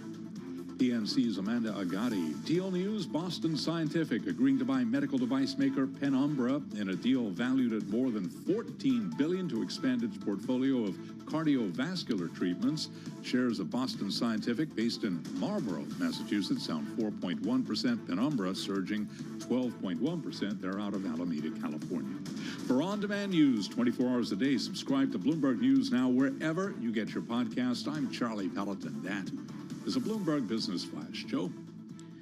All right, Charlie, many thanks, sir. He'll be back at the top of the hour as we keep a bead on Wall Street here. Thursday trade with our effort always to connect the dots between Washington and Wall Street. Charlie Pellet, the voice of the markets and the New York subway.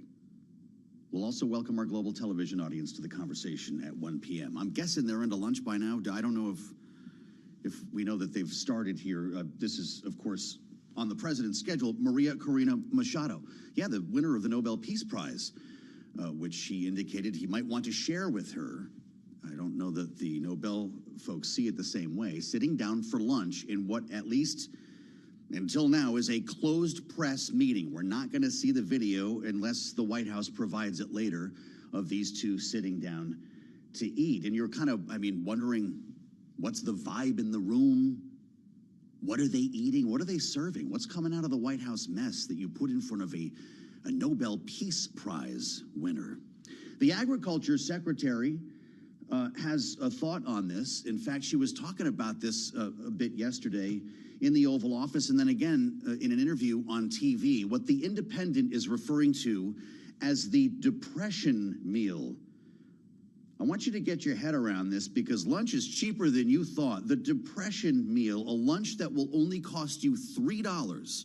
This, of course, is in the spirit of affordability, the issue that's driving the American voter. Listen to what Brooke Rollins said on News Nation.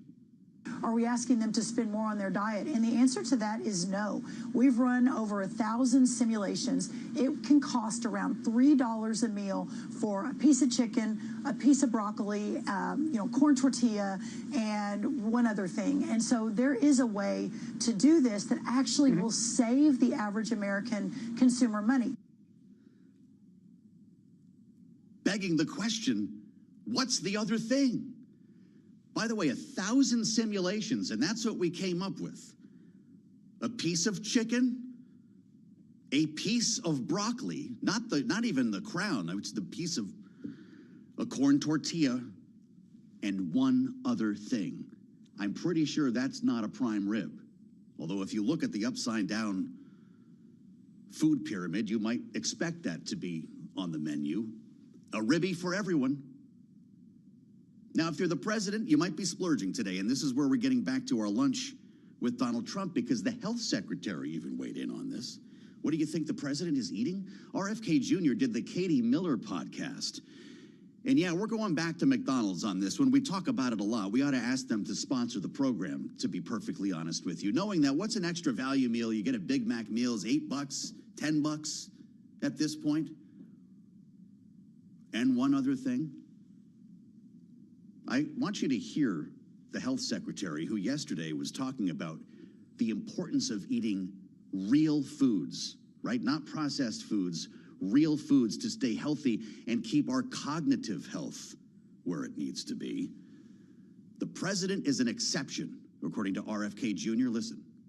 The interesting thing about the president is that he eats really bad food, which is McDonald's, and then, candy and Diet Coke.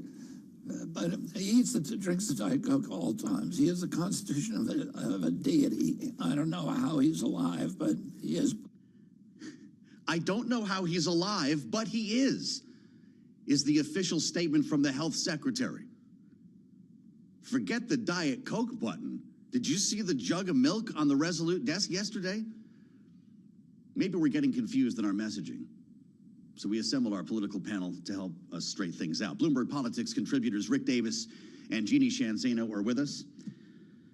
Thank you both for humoring me. Rick is Republican strategist partner at Stone Court Capital, and a smiling Jeannie Shanzano, democracy visiting fellow at Harvard Kennedy School's Ash Center.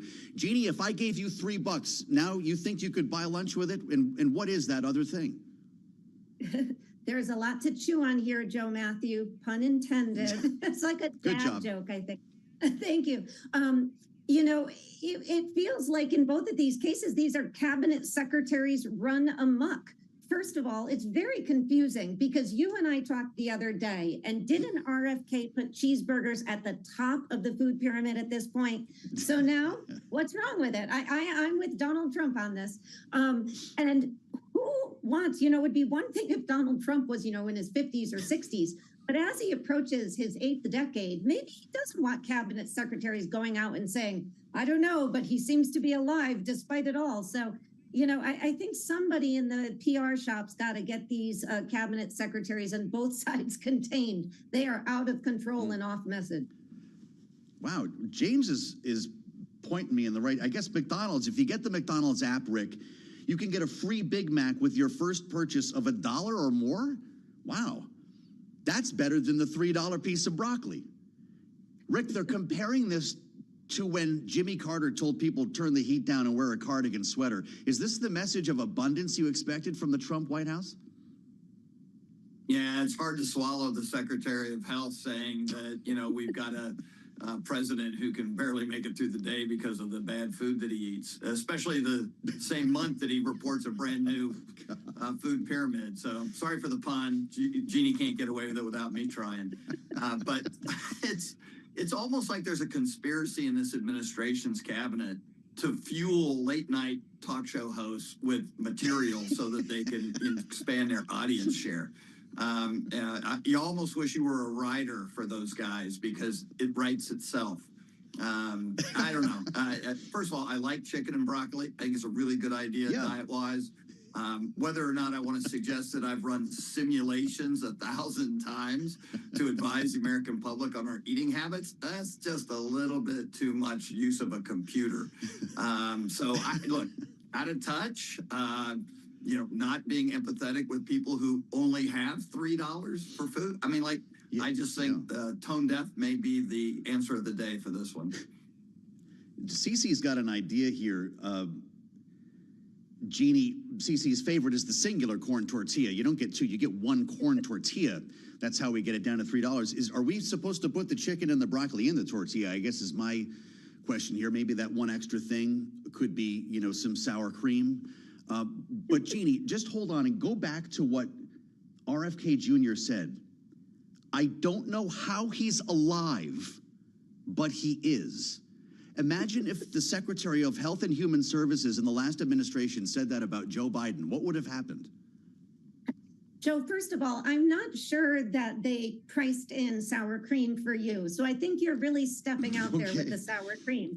Pull it back, Joe Matthew. You're getting one tortilla, one piece of broccoli, and one piece of chicken. My advice is don't put it all in one, because if you want to spread it out, eat them separately. because you're not getting that sour cream, Joe. 1,000 simulations, that's all you get. 3 pieces.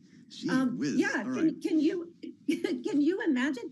And on Katie Miller's podcast, nonetheless, where all of MAGA seems to be going these days, he has that to say.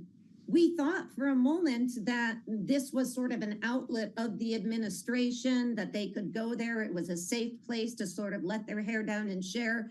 But I'm not sure anybody wanted them to share this much. So, yeah, you wouldn't say it about Joe Biden if you're in that administration. You shouldn't say it now. Again, Donald Trump is going out there saying, I'm healthy as a horse. I'm, cognitively the best. My test couldn't be better. And his health secretary is saying he can't believe he's alive. It's foot and mouth for time.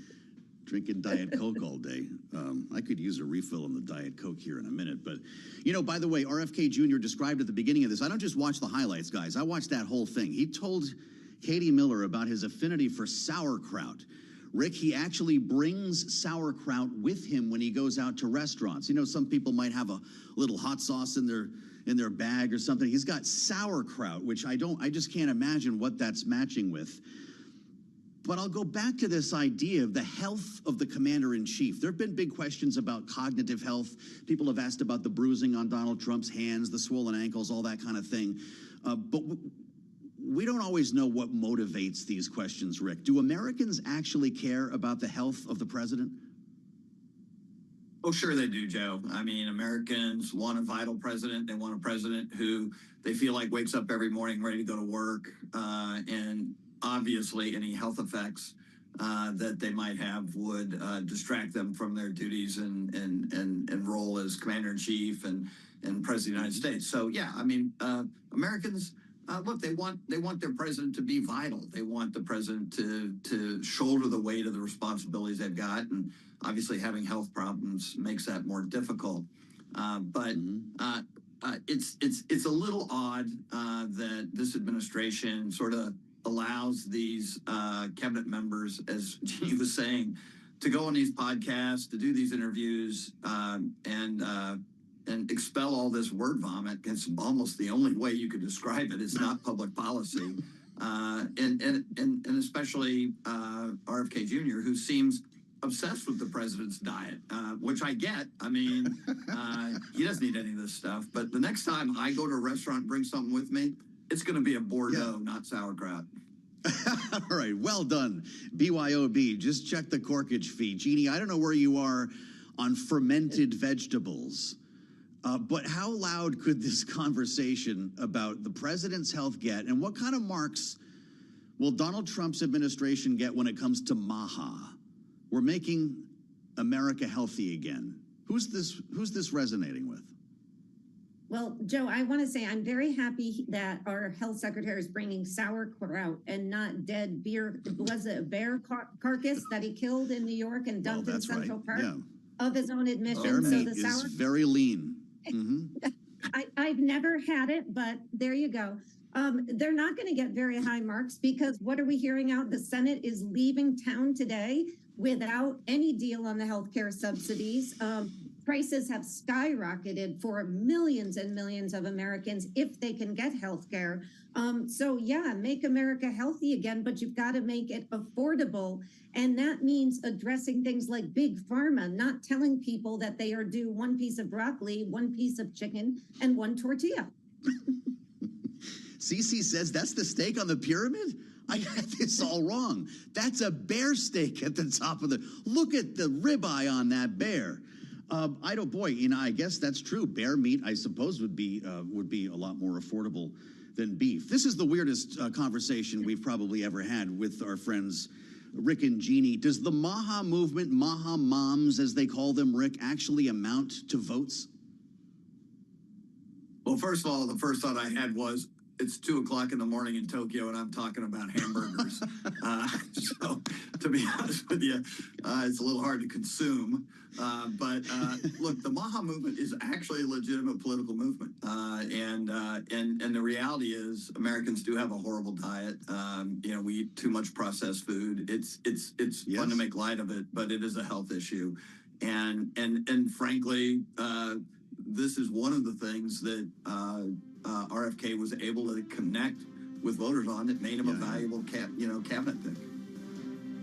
What are you doing up at 3 in the morning, Rick Davis? My God, this is... The man just never stops working. Live in Tokyo, amazing. Jeannie Shanzano with us. They're back in our second hour. My God, we're going to round the bend on the 4 o'clock hour for poor Rick. It's almost breakfast time. Cue the bear meat. I'm Joe Matthew in Washington. We'll have much more in our second hour here on Bloomberg.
From Washington, D.C., this is Balance of Power with Joe Matthew.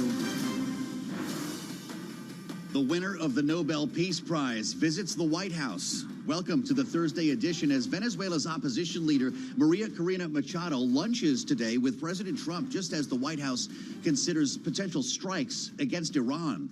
We'll get the latest on this split screen from Bloomberg's Tyler Kendall in just a moment with insights from Heather Conley at the American Enterprise Institute. We'll talk with Republican Senator Ted Budd of North Carolina as senators prepare to head home without a deal on health care, and Republican Congresswoman Nicole Malliotakis of New York We'll have our panel with us as well, Rick Davis and Jeannie Shanzano, for the hour. And we start, as always, with a look at Wall Street. Let's get to the markets with Charlie Pellet at World Headquarters in New York. Charlie, how are we doing? Right now, we're off session highs. Joe Matthew, good day from New York. With the Dow, the S&P, NASDAQ, all advancing right now. Techs are rallying. We've got NASDAQ, the 100 index, up 0.9%. The NASDAQ Composite up 0.7, keeping it all in context for us. The S&P 500 index up right now by 0.6%, higher by 39 to 69.66. Could see a record close on the S&P. The Dow also pushing higher, up 342 now, up by 0.7%. Year to date, by the way, the Dow is up by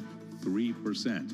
Our Mag 7 index up 0.6%. Small caps, again, the outperformers. The Russell 2000 index up by 1.1%. The 10-year at 4.16%. The 2-year 3.55%. Gold down 0.2%, 46.18 the ounce. And West Texas Intermediate crude oil slumping 4.7%.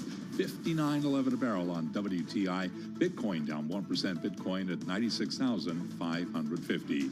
Earnings news, specifically financials. Goldman Sachs after earnings surging now by 4.4%. Morgan Stanley after earnings up 5.9%.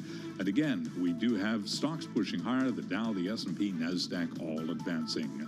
Deal news. Coterra Energy exploring a combination with Devon Energy. It's a potential tie-up between two shale explorers that would be among the biggest oil and gas deals in years. Coterra pushing higher by 3.5%.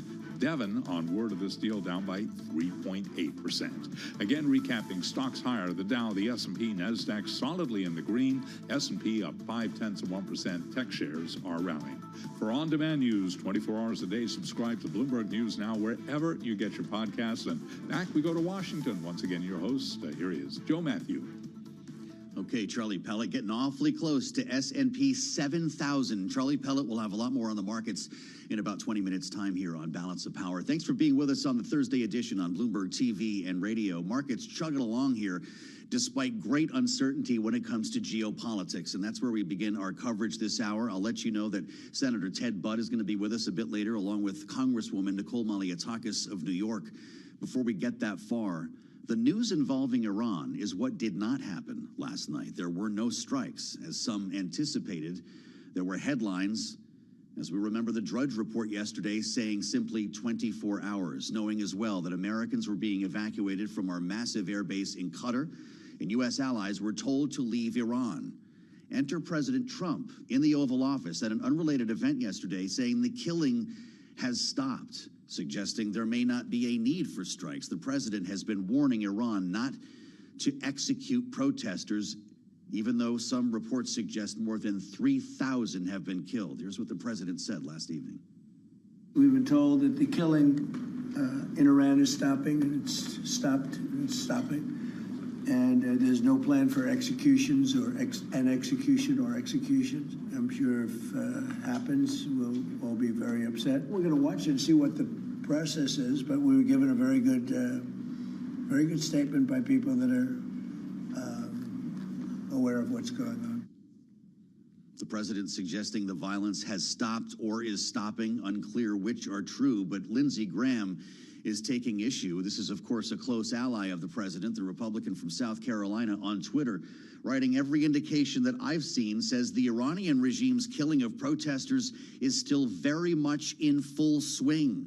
The death toll, he writes, is mounting by the hour, hoping that help is on the way, referring to a post from Donald Trump himself on Tuesday when he wrote in all caps, help is on the way. Tyler Kendall, Bloomberg Washington correspondent, with us now with the latest on this and the other geopolitical reverberations at the White House. Tyler, are we to believe that strikes are off the table? Well, this marks a shift in the messaging from President Trump. But to your question, the potential for military strikes still do remain on the table, though his comments that you just heard there, along with this being paired with comments from a top Iranian official appearing to rule out the potential to carry out executions, seemed to narrow this window that a U.S. attack on Iran was imminent. But of course, as you outlined, this came just one day after President Trump urged Iranians to continue protesting and also said that help was on the way. So our analysts at Bloomberg Economics say that perhaps this could be strategic ambiguity. At this point, it's just too early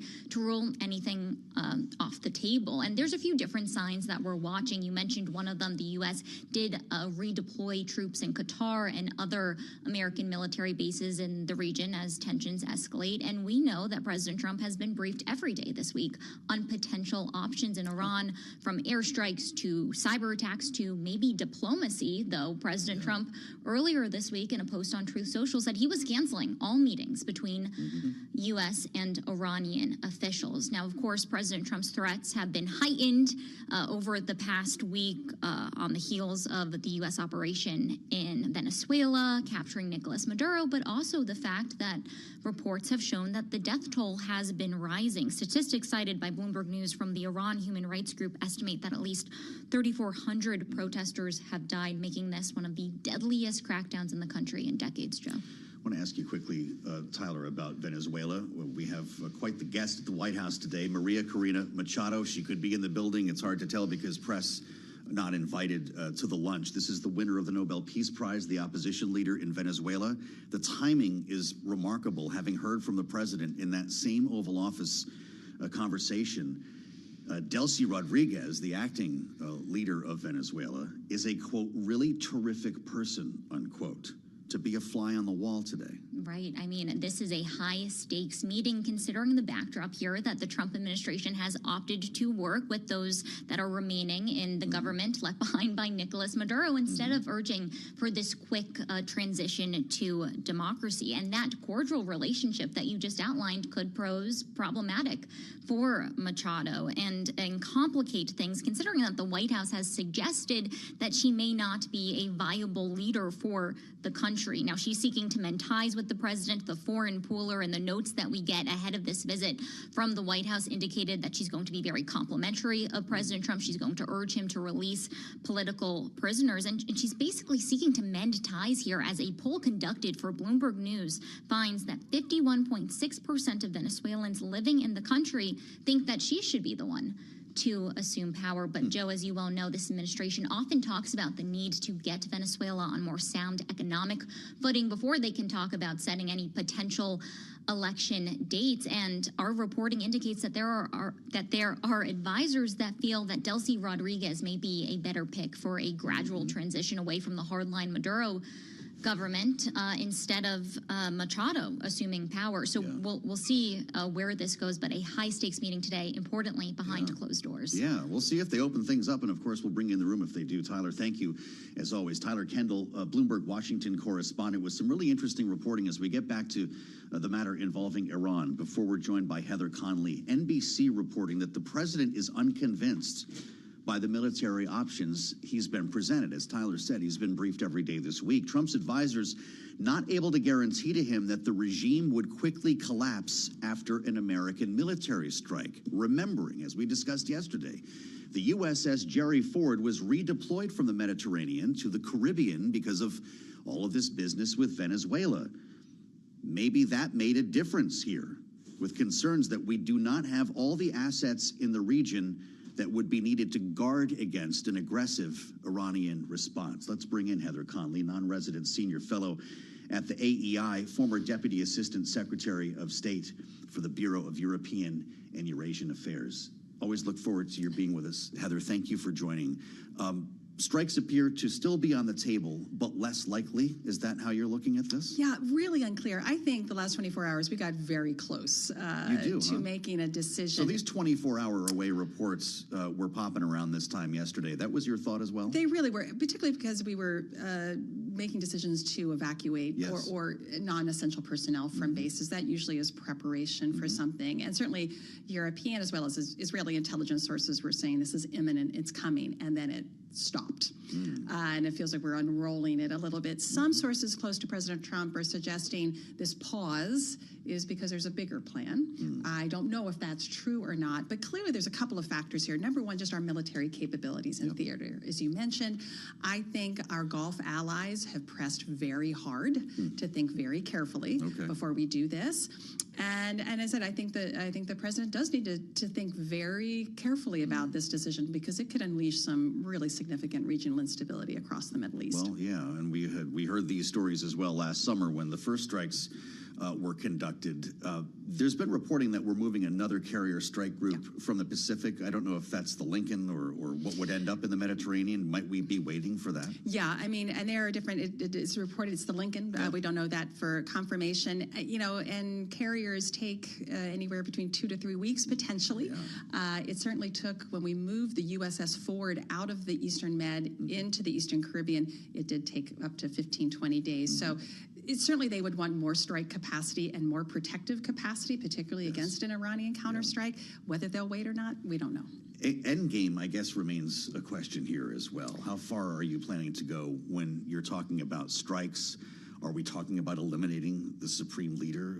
I mean, this would create a power vacuum the likes we haven't seen in modern times. Right, and I think this is where understanding what is the strike, are we talking about the Iran Revolutionary Guard Corps, the leadership, the hierarchy, Ayatollah himself, but then it gets in sort of the split screen of what's happening today with the president's lunch with the Venezuelan opposition leader. There is not an easy answer here after you remove the top echelon of the Iranian government. And there is a variety of ethnic groups within Iran. Everyone has competing interests. So it's not going to be as easy as the Venezuela operation appeared, which we know it was not easy, but it seemed easy. Why isn't Maria Machado sitting somewhere in Caracas running the country of Venezuela? Well, again, this is the decision about when you remove the top individual. The system remains. You have to remove the system. And I think everyone but Maduro is still there. The White House really, I think, made a calculated decision that it was more important for them to have control over the situation and to give Delcy Rodriguez to control this so they could achieve their aims, which is obviously control over the Venezuela energy sector. We just got a breaking story here, and I'm not trying to sneak up on you, but you're gonna be fascinated by this. New York Times scoop: Benjamin Netanyahu called Donald Trump yesterday and asked him to postpone any plans for an American military attack on Iran. Qatar, Saudi Arabia, Oman, Egypt have also been asking, as you just referred, the Trump administration not to attack. Why would Netanyahu be in that crowd? Yeah, it's been really curious, and there's been some very good reporting. Prime Minister Netanyahu has been very quiet. Which is unusual because we come to think that really one of the key goals of Israel has been exactly regime change to completely transform Iran away from, obviously building nuclear weapons and attacking, annihilating Israel. But it's strange. I mean, we can only suppose. We need to hear from the Israeli government itself. But I think, again, it's just regional instability. Look, the Israeli government is stretched and military. Gaza, Syria, South Lebanon.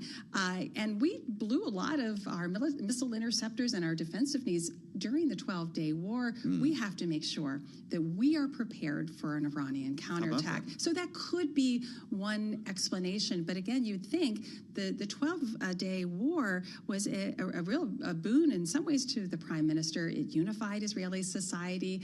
He got a popularity bump. He's looking at an election this year. But that sends a message that when the leaders are saying, we're not ready for this, or we want you to wait. Well, do we not believe reports that Netanyahu asked Trump to strike Iran again when he was last in town? Well, this was their meeting in Mar-a-Lago at the end of the year. They were completely on the same page. So yes, I think we don't quite understand what's underneath this. It could be military preparedness. Just need to wait a little bit. It could be take some time to plan for this. You're not ready for this if you do decide to take. Maybe there's new intelligence. In other words, it could. You made a great point, though. We expended a lot of hardware in the 12-day war. We also destroyed a lot of hardware in Iran, and the idea that this window would not be open forever, having pounded their air defenses, is that still the case? So I think there's a high degree of confidence that Iran has not had an opportunity to rebuild its air defenses. And yes, the Israelis did really decimate that. But they haven't eliminated the missiles from Iran. And this is where we've seen, even at the end of 12 days, some of the Iranian missiles were beginning to have some impact against Iron Dome. And this is exactly why the administration, has really tripled the increase of Patriot batteries. I mean, the demand is so great in Ukraine, in Taiwan, in the Middle East. This is where our defense production capacity has got to meet this moment. You just threw down Ukraine and Taiwan. So I have to ask you, if you buy the conventional wisdom now that President Trump's actions in Venezuela, Iran, maybe others, Colombia seems to be off the table for now, embolden China when it comes to Taiwan and embolden Russia when it comes to Ukraine. Is it as simple as that or more complicated? It's much more complicated. And I would say the Chinese believe they are on their own time schedule, that this doesn't necessarily impact their decision. And in fact, the Chinese have been, there's been some blows to their international posture in Venezuela and potentially Iran and elsewhere. I think for the Russians, and I'm glad you mentioned it because there are reports that Special Envoy Witkoff and Mr. Kushner may be heading towards Moscow at the end of this month. And we had a setback with President Trump again saying that the Ukrainians are, and President Zelensky is the impasse to peace. That's absolutely not the case. There is a peace plan that his negotiators have helped create. Vladimir Putin is not interested in that. If anything, we just heard from Russian Foreign Minister Lavrov yesterday saying, actually, we have bigger plans, and they're thinking about even greater territorial acquisition, even beyond what they recommended in the first 28-point peace plan. So we are a bubble in 15 days into this year, Joe, so we're going to have a lot of conversations about this. Boy, Heather, thank you. It's great to have you back with us. Heather Connolly at the AEI, the American Enterprise Institute, at another dangerous moment in time. I want to take a quick pass with our panel on everything that we just talked about. Bloomberg Politics contributors Rick Davis and Jeannie Shanzano are with us. Rick is partner at Stone Court Capital, Republican strategist. Rick, is the president just playing a bit of a shell game here? I remember the last time he told us we'd have 2 weeks. The bombing started within 24 hours. Yeah, I think that you could be seeing a PSYOPs kind of effort, to distract what's going on the ground, buy some time to get, various troops in position. And that's certainly been the case in the past, as you mentioned. But also, it's kind of hard to tell what's happening on the ground. We're not getting good information. The communications have been jammed by the regime.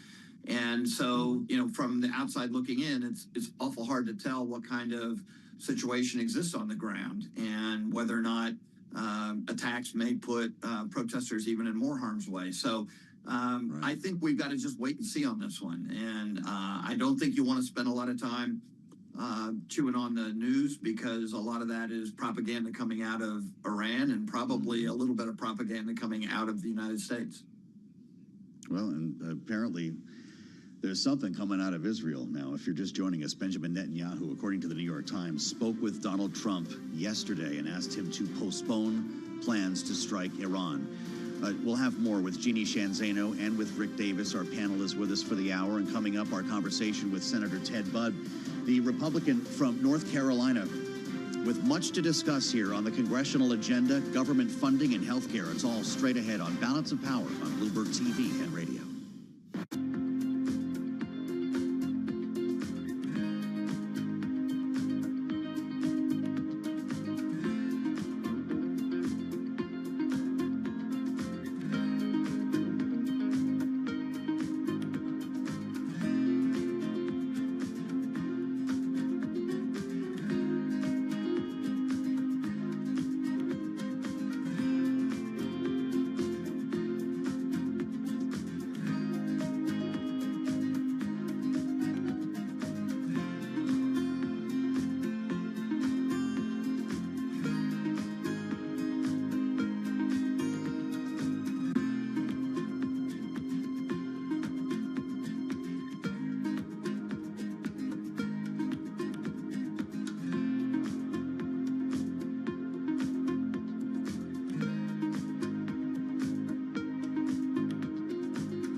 It's 1:21 on Wall Street. We do check markets all day long here at Bloomberg. I'm Charlie Pellet. Tech shares are rallying. S&P trading close to a record 69.72, where the S&P right now is at the old closing high 69.77. That was set on Monday.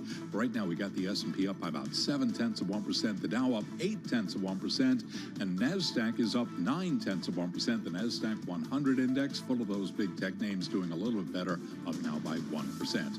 The Russell 2000 index of small cap shares keeps on going. The Russell 2000 up now by 1.3%. The 10-year at 4.15%, with the 2-year 3.55%. Gold at 46.19 the ounce, down 0.1%. A retreat for silver to 92.69 the ounce, down 0.5%. And West Texas Intermediate crude down 4.3%, 59.37 for a barrel of WTI. Taiwan semiconductor manufacturing shares up 5.5% right now. TSM earmarking as much as $56 billion in capital spending for 2026. That is a stronger than anticipated projection that signals its confidence in the longevity of the global AI boom. Bobby Jane's hedge fund, Jane Global, generated about $750 million in trading profits last year, but investors shared only about a quarter of the gains after accounting for fees and expenses. Recapping stocks higher, tech's rallying, S&P up 0.6%. For on-demand news 24 hours a day, subscribe to Bloomberg News Now wherever you get your podcasts. I'm Charlie Pellet. Balance of Power continues now, and back we go to Washington. Once again, your host, here he is, Joe Matthew. Charlie, thank you so much. We'll have more on the markets with Charlie Pellet coming up in about 20 minutes' time. Here on Bloomberg TV and radio, thank you for joining us on the Thursday edition of Balance of Power. It was just a couple days ago, we spent some time with Senator Roger Marshall, the Republican from Kansas, was brought back to life by this idea of capping interest rates on credit cards after the president went on Truth Social to push this idea. That was Marshall's legislation, and he's putting it back together to make good on this cap on credit card interest rates, 10% for 1 year, which has been very controversial with some in Washington, knowing, of course, that the likes of Elizabeth Warren and Bernie Sanders preferred such an idea. The banks and some Republicans, not so much. I spoke earlier today, in fact, with the face of American banking, Rob Nichols, who leads the American Bankers Association. His thoughts on this idea. Listen. I think the administration wants to help people here. They're concerned about affordability. I respect that. Unfortunately, as you learn the details of a rate cap, it actually harmed the people the administration are attempting to help. Tens of millions of Americans would lose their credit cards. That would have spillover impacts on airlines, on restaurants, on retailers, on hotels. That would create a negative economic downward spiral in the economies. This is where we start our conversation with Senator Ted Budd, the Republican from North Carolina, is back with us live from Capitol Hill on Bloomberg TV and radio. And Senator, it's great to see you. We spent some time with your colleague Tom Tillis last evening, and it's great to make this whole now for the state of North Carolina. I'm wondering your thoughts on capping credit card rates, knowing you've got some pretty big banks in your state. The likes of Bank of America might not love this idea. Do you? Well, it's not about the big banks. It's about helping folks. And I think Rob was right. The folks that they are trying to help right now, this actually would hurt. You've got about $3.6 trillion of our economy going through credit cards right now. That's about 12% of our GDP. And ultimately, you're going to have about, 100 million people. You're going to have a lot of people that will not have access to credit if they cap this. Because remember, these are risk-adjusted rates. And if all of a sudden you cap it at 10, there's a lot of folks that don't fit under that. I don't want to encourage consumer debt. I don't want somebody to finance a pair of sneakers. But there are a lot of people that have pop-up medical expenses or a quick home repair that they don't have any other avenue to. And if you cap this, you're going to move a lot of people off of this. And then if they need money for an emergency, they're going to end up going to loan sharks. So I think the people that you're trying to help, it actually doesn't, and it's a bad idea. Okay, well, not mincing words there. You know, we heard from the CFO at J.P. Morgan Chase when the earnings report hit earlier this week, Senator. A pretty interesting take. Jeremy Barnum said, our belief is that actually this will have the exact opposite consequence to what the administration wants. That's basically what you're saying. Have you delivered that message to the White House? I have. I've been very consistent on this. I mean, this idea just keeps coming up like a zombie every few years. Long before I was ever in Congress, I was just trying to manage a young family, and I had a debit card that actually got airline points years and years ago, and that's how we would travel as a family. But I was using a debit card. But after the first Durbin Amendment went through, which dealt with the interchange fees on debit cards, again, these debit cards went. They lost all the rewards. And then it moved people, it's fine with me, but it moved some people that didn't need to be on credit products into the credit world, thus encouraging some consumer debt. Again, I just say let the market handle this. You're trying to help people with affordability. Let's do permitting reform. There are so many things we can do on this other than this Durbin Amendment. I think it's a bad idea, and there's so many good things that we could be doing. Well, we talk about affordability and healthcare premiums fall into that category, which has been a raging debate on Capitol Hill. As you're getting ready to leave here to get back to the home district for some time, I'm just wondering how you're looking at the Moreno bill and other attempts to revive these expanded Obamacare subsidies. The open enrollment period is closing right now, Senator. Is it too late? Are we giving up the ghost on this? Will you be up with a new plan? Look, I love Bernie Moreno. I don't agree with him on this, but I do think we need to help folks have high-quality health care at a reasonable price. We've got all the levers in this economy and in this country to do so. We have the best quality health care, but again, it's very expensive, and I really think that what Obamacare did 16 years ago, remember, that didn't pass by breaking a filibuster. That passed with 60 Democrats. It was a high water mark for them, but a low water mark for the individuals that are subject to Obamacare. They broke Obamacare in 2009. They figured out it didn't work, so they propped it up with subsidies. Then they set dates for those subsidies to expire, and that's up with what we're up against right now. So I don't think you need to keep propping it up. I think we need to get something that doesn't give all this money to insurance companies. And by the way, if you look at their stock prices over the last 15 years, that's fine if they want to be a great company and create a great product for people, but we sent all these federal dollars to them and steered it away from the individuals, so they've lost consumer choice, and people have lost their options, and they said if you want your doctor, you can keep your doctor, but that wasn't true. I think we need to give people more choice, more options, and put money in their pocket. I've also been looking at stocks in defense contractors, Senator, which have been cranking lately with just so much business. And now the new prospect of a 50% increase to $1.5 trillion defense budget, according to Donald Trump. You're on armed services, you're on intel. And I'm deeply curious to hear your thoughts about what's going on or not right now in Iran. The president last evening said the killing has stopped. Some softer rhetoric when it comes to the mass protests there. Caroline Levitt, just now in the briefing room, says Donald Trump warned Iran of consequences for protester deaths, grave consequences if Iran killings continue. He spoke with Benjamin Netanyahu last evening, who reportedly asked him to postpone attacks. Do we need to strike Iran again, Senator? Is that next? Well, we want to do this. Anything we do, we want to do it in conjunction with our allies. We don't want to be a sole actor there. But again, we want to support the Iranian people who've been oppressed for the last 50-some years. It's been absolutely heartbreaking what's been going on since 1979 with the Ayatollah and the regime there. It's not the people, it's the regime, and anything we can do, whether it's sanctions, which he's placed on there. And again, I don't think after forever wars in the Middle East that the people want boots on the ground. We want an effect, but we don't want to be there forever. I think we love our young men and women in uniform too much to send them over there, especially on a long-term basis. But what you did see is a very precision strike in Iran back in June. And then more recently, you saw a very precision operation in conjunction with law enforcement on Maduro. So we get in, we get the effect done, we get out, no boots on the ground. You want to see a carrier strike group back in the Med? Reportedly, the Lincoln is on its way. Is that how you understand it? Well, we always want to be ready, and it's better to be prepared than to be behind the curve on this. And I think that's what President Trump's thinking. He's always ahead of the curve on these, and I'm grateful for it. It's great to have you back, Senator. We appreciate the insights. Ted Budd, Republican from North Carolina, with us live from Capitol Hill as we reassemble our political panel. Bloomberg Politics contributors Jeannie Shanzano and Rick Davis are with us. That was really interesting to hear from Senator Ted Budd when it comes to credit cards and interest rates. Jeannie, you've obviously got a Republican in this case. As I mentioned, Bank of America is in his state in North Carolina. But it gives us a sense of some of the opposition the president might run into with this credit card issue. Is this DOA on Capitol Hill?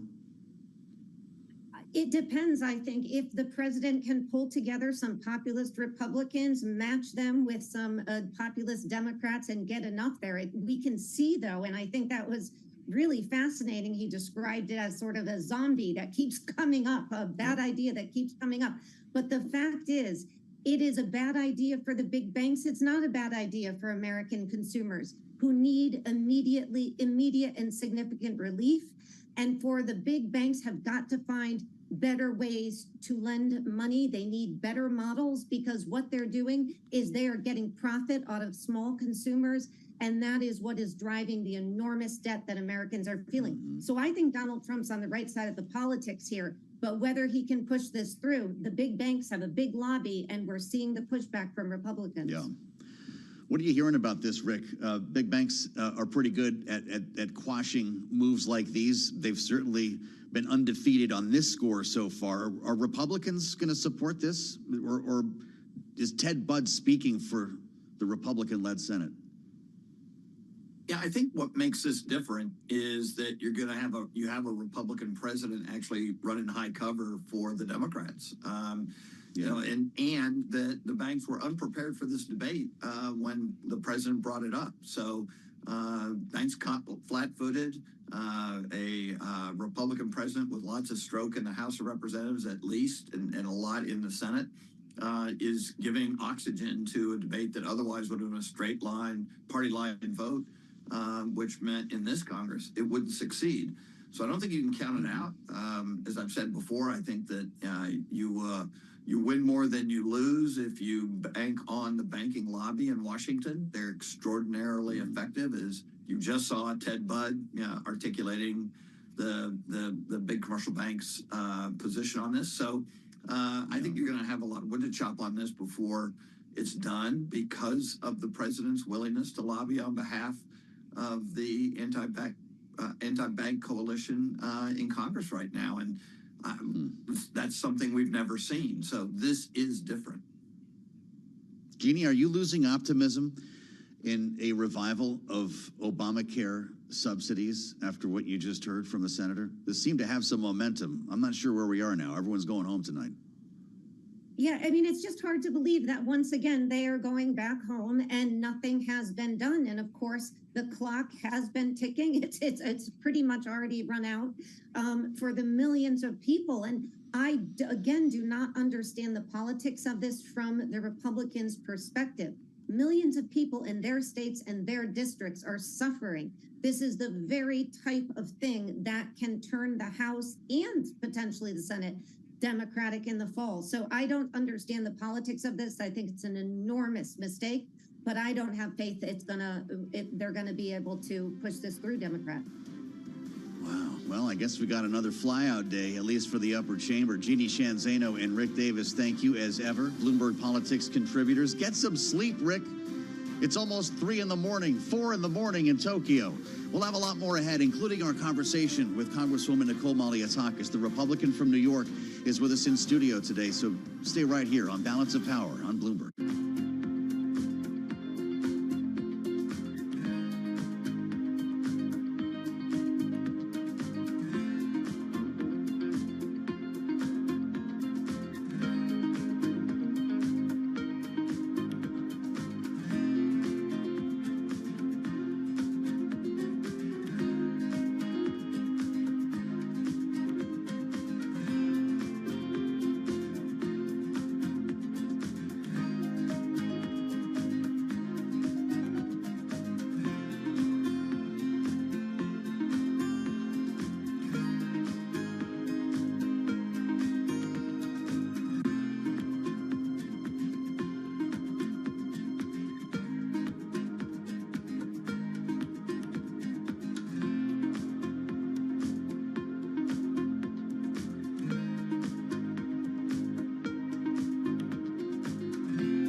It's 1:40 on Wall Street. We do check markets all day long here at Bloomberg. We've got the S&P 500 index trading very close to a record, 69.73 where we stand right now. We're off session highs, 69.77, the old closing highs set on Monday. The Dow, the S&P, NASDAQ solidly in the green as a rally in tech names spurs a rebound for the overall market as a blowout outlook from Taiwan Semiconductor rekindles hopes about the longevity of a key bull market driver. S&P right now up 47 again at 69.73, up 0.7. The Dow up 0.8%. NASDAQ up 0.9%. The NASDAQ 100 index up by 1%. The outperformer today, the Russell 2000 index of small cap shares up another 1.2%. The 10-year at 4.15% with a 2-year 3.55%. Spot gold currently down $10 the ounce, down by about 0.2%, while West Texas Intermediate crude is slumping 4.4%, $59.32 a barrel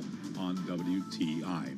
So bottom line here, we do have the Dow, the S&P, NASDAQ all advancing. Deal news, Boston Scientific agreeing to buy medical device maker Penumbra in a deal valued at more than $14 billion to expand its portfolio of cardiovascular treatments. Boston Scientific, based in Marlborough, Massachusetts, up by down 3.9%. Penumbra out of Alameda, California, up by 12%.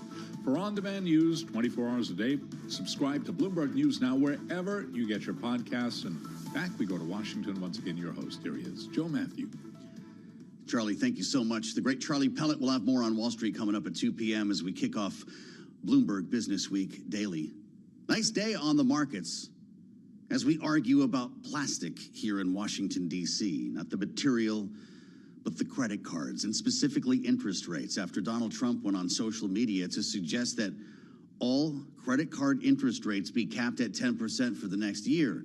This has caused some angst in the banking industry and on the Republican side of the aisle, as we just discovered in our conversation with Senator Ted Budd. We're going to be talking momentarily with Republican Congresswoman Nicole Malliotakis, and we'll take her temperature on this idea, with legislation now being codified on Capitol Hill to make good on what President Trump is asking for. Legislation that you might more closely associate with the likes of Elizabeth Warren or Bernie Sanders than a Republican on Capitol Hill. I talked about this whole idea earlier with the face of American banking, as we already told you. The president and CEO of the American Bankers Association, Rob Nichols, joined us earlier today here in our Washington bureau for his take on this. Listen. What are you hearing from members of both sides of the aisle? We're hearing Republicans sign on to this. Absolutely. Well, I've seen what interesting is you mentioned Republicans. Yeah. Speaker Johnson, Senate Majority Leader John Thune, Chairman French Hill of the House Financial Services Committee, and Chairman Tim Scott of the Senate Banking Committee. All four have said this is really bad policy. I've also seen Democrats make those same points as well. So we've seen, yes, there's one or two people on the Hill who think it's good public policy. The overwhelming majority of folks in both parties on Capitol Hill realize government price caps, government price controls don't work. They won't work here. They haven't worked in the past. And so we're going to continue to make our voice heard that there are other ways to help the American people. This is not a good one. We're going to play this to Senator Ted Budd a little bit later on. He's got Bank of America, obviously, in his state, and is one of the Republicans who did sign on to this. We're speaking to the consumer impact here. What would it mean for the banking business to be capped at 10%? Yeah, so, well, first of all, for the American people, it would be terrible. So many tens of millions of people would lose their credit cards, so that's not good. And then, obviously, it would impact the banking sector as well. That's a secondary matter. We're more concerned about the broader U.S. economy than the profitability of banks. Okay. And what's your broader view on what's happening here in the banking sector and what some have forecast a golden age? You look at a chart of Goldman Sachs or even some of the money center banks, they look like AI stocks recently. And I know we're grinding through some earnings reporting this week that is putting some noise around the banks. But I'm just wondering what you see in the year ahead when it comes to deregulation, when it comes to crypto, the IPO pipeline. This is Bloomberg, of course, from an institutional standpoint. Is the golden age 2026? Well, I'd say a couple of things, Joe. Number one, the regulatory direction of travel, the right sizing that the new regulatory executives have been doing is really welcome. So I want to praise the administration for particularly the appointees they put at the Fed, the OCC, and the FDIC, who I think understand the really important role banks play to spur and grow the U.S. economy. So that's number one. Number two, on the M&A side that you alluded to, yes, I think there's going to be more of an openness towards M&A. I don't think every deal gets done, and that's fine. They should all be scrutinized. Every application should be scrutinized. But I think under the previous administration, there was a reluctance to allow these important partners and these important institutions to get together when there was a geographical or a cultural reason that it made a lot of sense for banks to merge. So I think there's an openness towards M&A, which is great. The regulatory right-sizing in the direction of travel is great. And so I do think there's a positive path forward for the U.S. banking sector.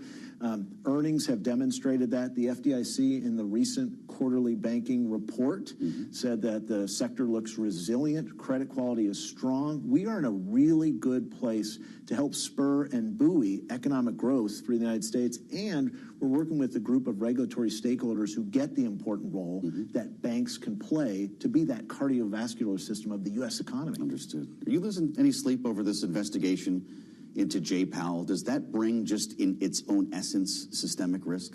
I would say that is certainly noise, and I would say this: Fed independence is incredibly important for a free market economy. That's something the ABA has believed in forever, and we will continue to as well.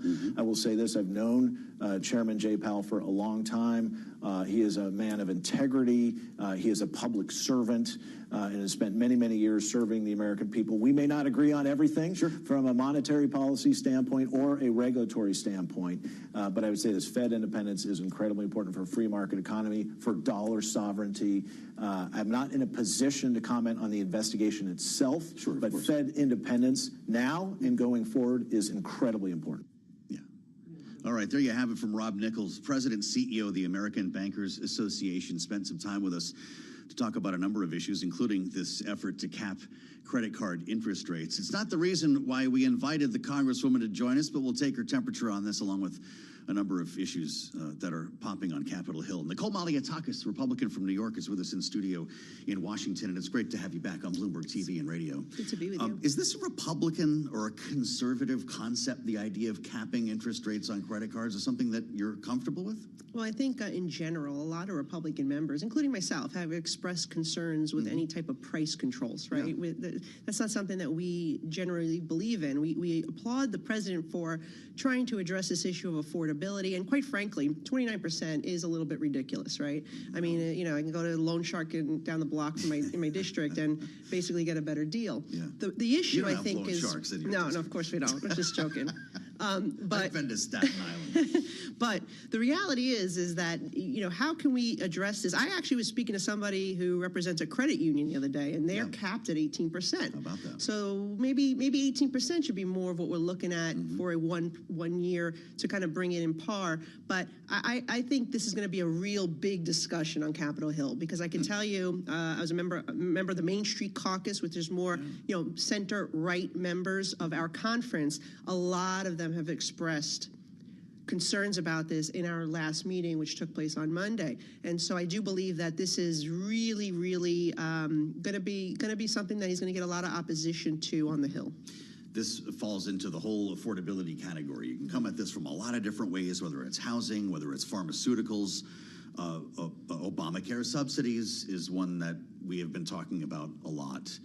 And as the Senate prepares to go home today, there are some saying that this Bernie Moreno bill is going nowhere, that it's time for a new plan. Open enrollment is closing. Where are we in this debate?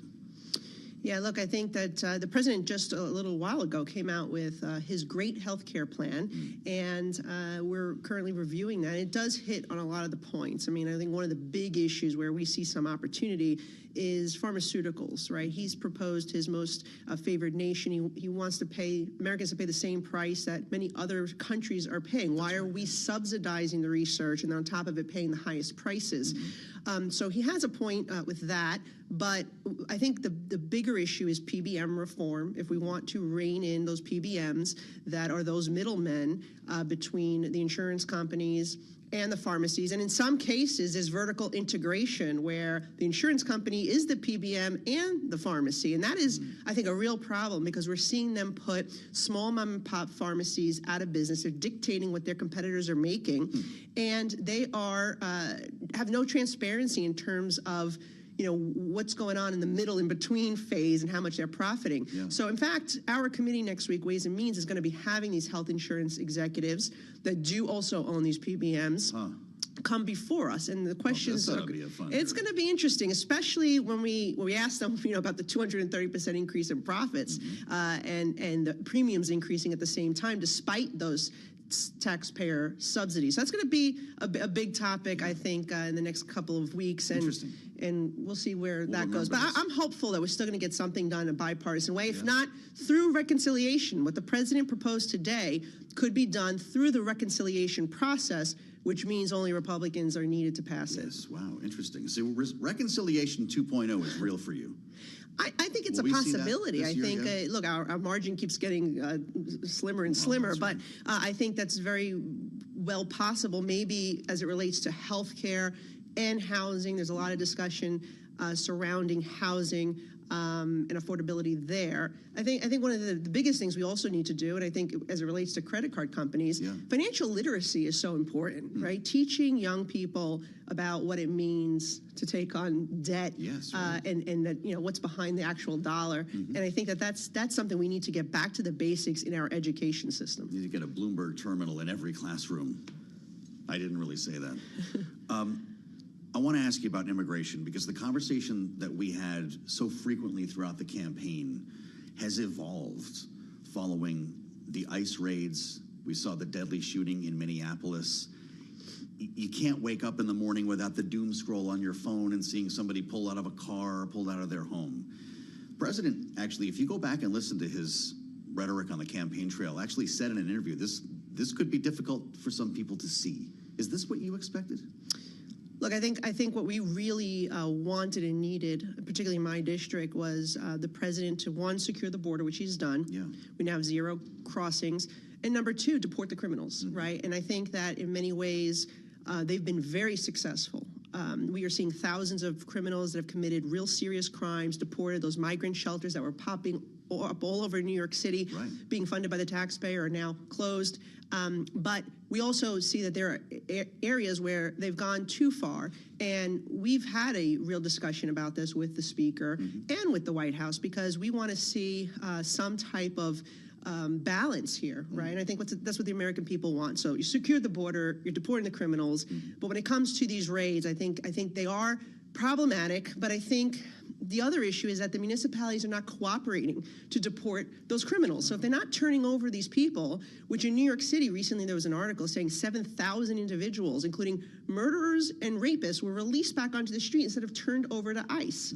And so when you have a situation where the local government is not cooperating to enforce the laws of our nation, these raids happen because now they got to go in there and find those criminals. And the problem is you're putting public at risk, you're putting those officers at risk. And so we really do need to see a cooperation, some common ground. They're going to focus on those criminals, but we need these local governments to cooperate with us. And then the second part of this is obviously immigration reform. There's a group of us, Hispanic Republicans, who met with the Speaker recently. We've been also pushing for a meeting with the president himself to talk about the need for immigration reform. I represent a district where we have a very diverse population. And even, this Ukrainian parole program, that's now, when people have to renew for that, it's taking a very long time. And these people are here legally and working, and they end up losing their jobs because they can't get their parole renewed. And we're seeing the same thing with work authorizations and visas.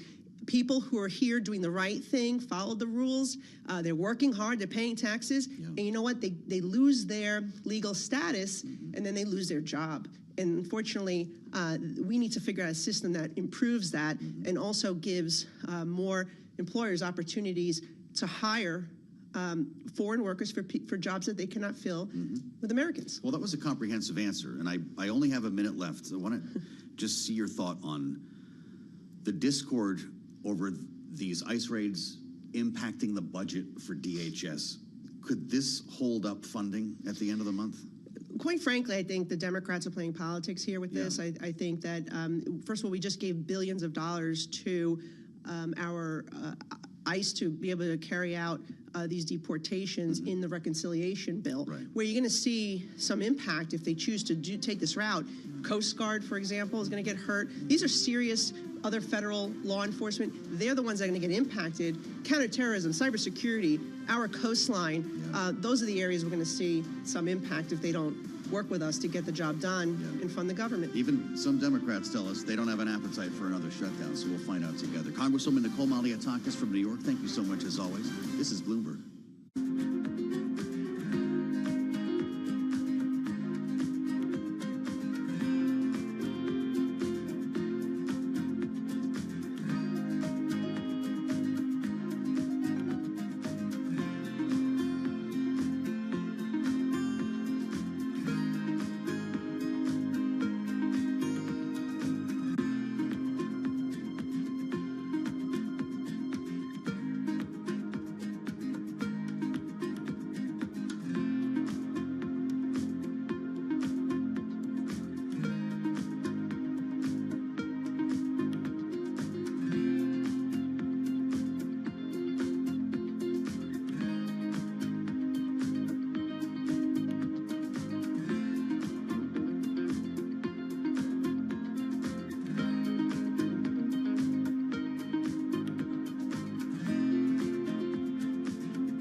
This is Bloomberg Business Week Daily, reporting from the magazine that helps global leaders stay ahead, with insight on the people, companies, and trends shaping today's complex economy, plus global business, finance, and tech news as it happens. Bloomberg Business Week Daily with Carol Masser and Tim Stenivek, live on Bloomberg Radio, television, YouTube, and Bloomberg Originals.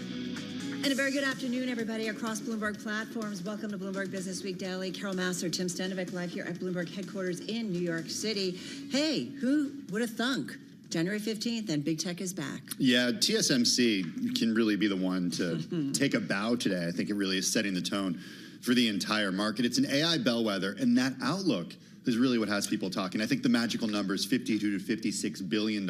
Yeah. 25% increase certainly in what it thinks it's going to spend on CapEx compared to last year. Yeah. Giving a lift to the entire tech space today. Sounds pretty impressive. And I'm looking at an S&P 500. Looks like an intraday high here. So we could be on track for a record close. All right. More on the trade in just a moment, though. Coming up this hour, I got to say, where to begin? Putting like our call this morning, we're like, okay, how do we put into perspective that Amazon is buying into a copper mine? You've got that. You've got the White House's move to reduce the U.S.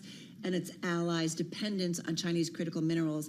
A lot more happening when it comes to the global race, war, whatever you want to call it, when it comes to the grab for raw and critical minerals. So we're going to try and unpack that and make sense of it all. Also, today's big bank earnings, of course, and a record AUM for BlackRock as it reports its quarterly results. Also, a redhead crossing the Bloomberg terminal. Speaking of the big banks, Goldman has named BlackRock's Amanda Lynham as its chief credit strategist. All right, that redhead just crossing the Bloomberg. That talent shift, if you will, or changes as we kick off this new year of 2026. All right, lots coming your way in the next 60 minutes. Let's get a check on that trading session, check out what's going on. Over to Charlie Pellet we go. Hey, Charlie. Hi, thank you very much. Good afternoon to you both. The Dow, the S&P, NASDAQ, all advancing. Big tech rallying. Right now, we have got the S&P up 43, 69.69 where we stand. The record, the old closing high, 69.77. That's set on Monday for the S&P. Right now, looking at a gain of 43 points, up 0.6%. The Dow up 0.8%. NASDAQ, meanwhile, also up by 0.8%. The Russell 2000 index of small cap shares outperforming. That index up now by 1.3%. The Bloomberg Mag 7 index up 0.7%. The 10-year at 4.15%. The 2-year 3.55%. Gold is down $8 the ounce to $46.18. Drop there of 0.2%. A retreat for silver still at 92.43. That is dropping now by 0.8%. West Texas Intermediate crude back below 60. 59.12 right now on WTI. We've got crude down by 4.7%, and Bitcoin down almost 2%, 95,675. Carol and Tim talked about those bank earnings. After earnings, we got Goldman Sachs up now by 4.8%, Morgan Stanley after earnings up 5.8%, and BlackRock up right now by about 5.9%. Some of the other stories that we're following: J.P. Morgan Chase has formed a new quantitative trading and research group in a bid to speed up its efforts in electronic trading and fend off non-bank rivals. Again, J.P. Morgan Chase up now by 1%. So recapping, the Dow, the S&P, NASDAQ, all advancing.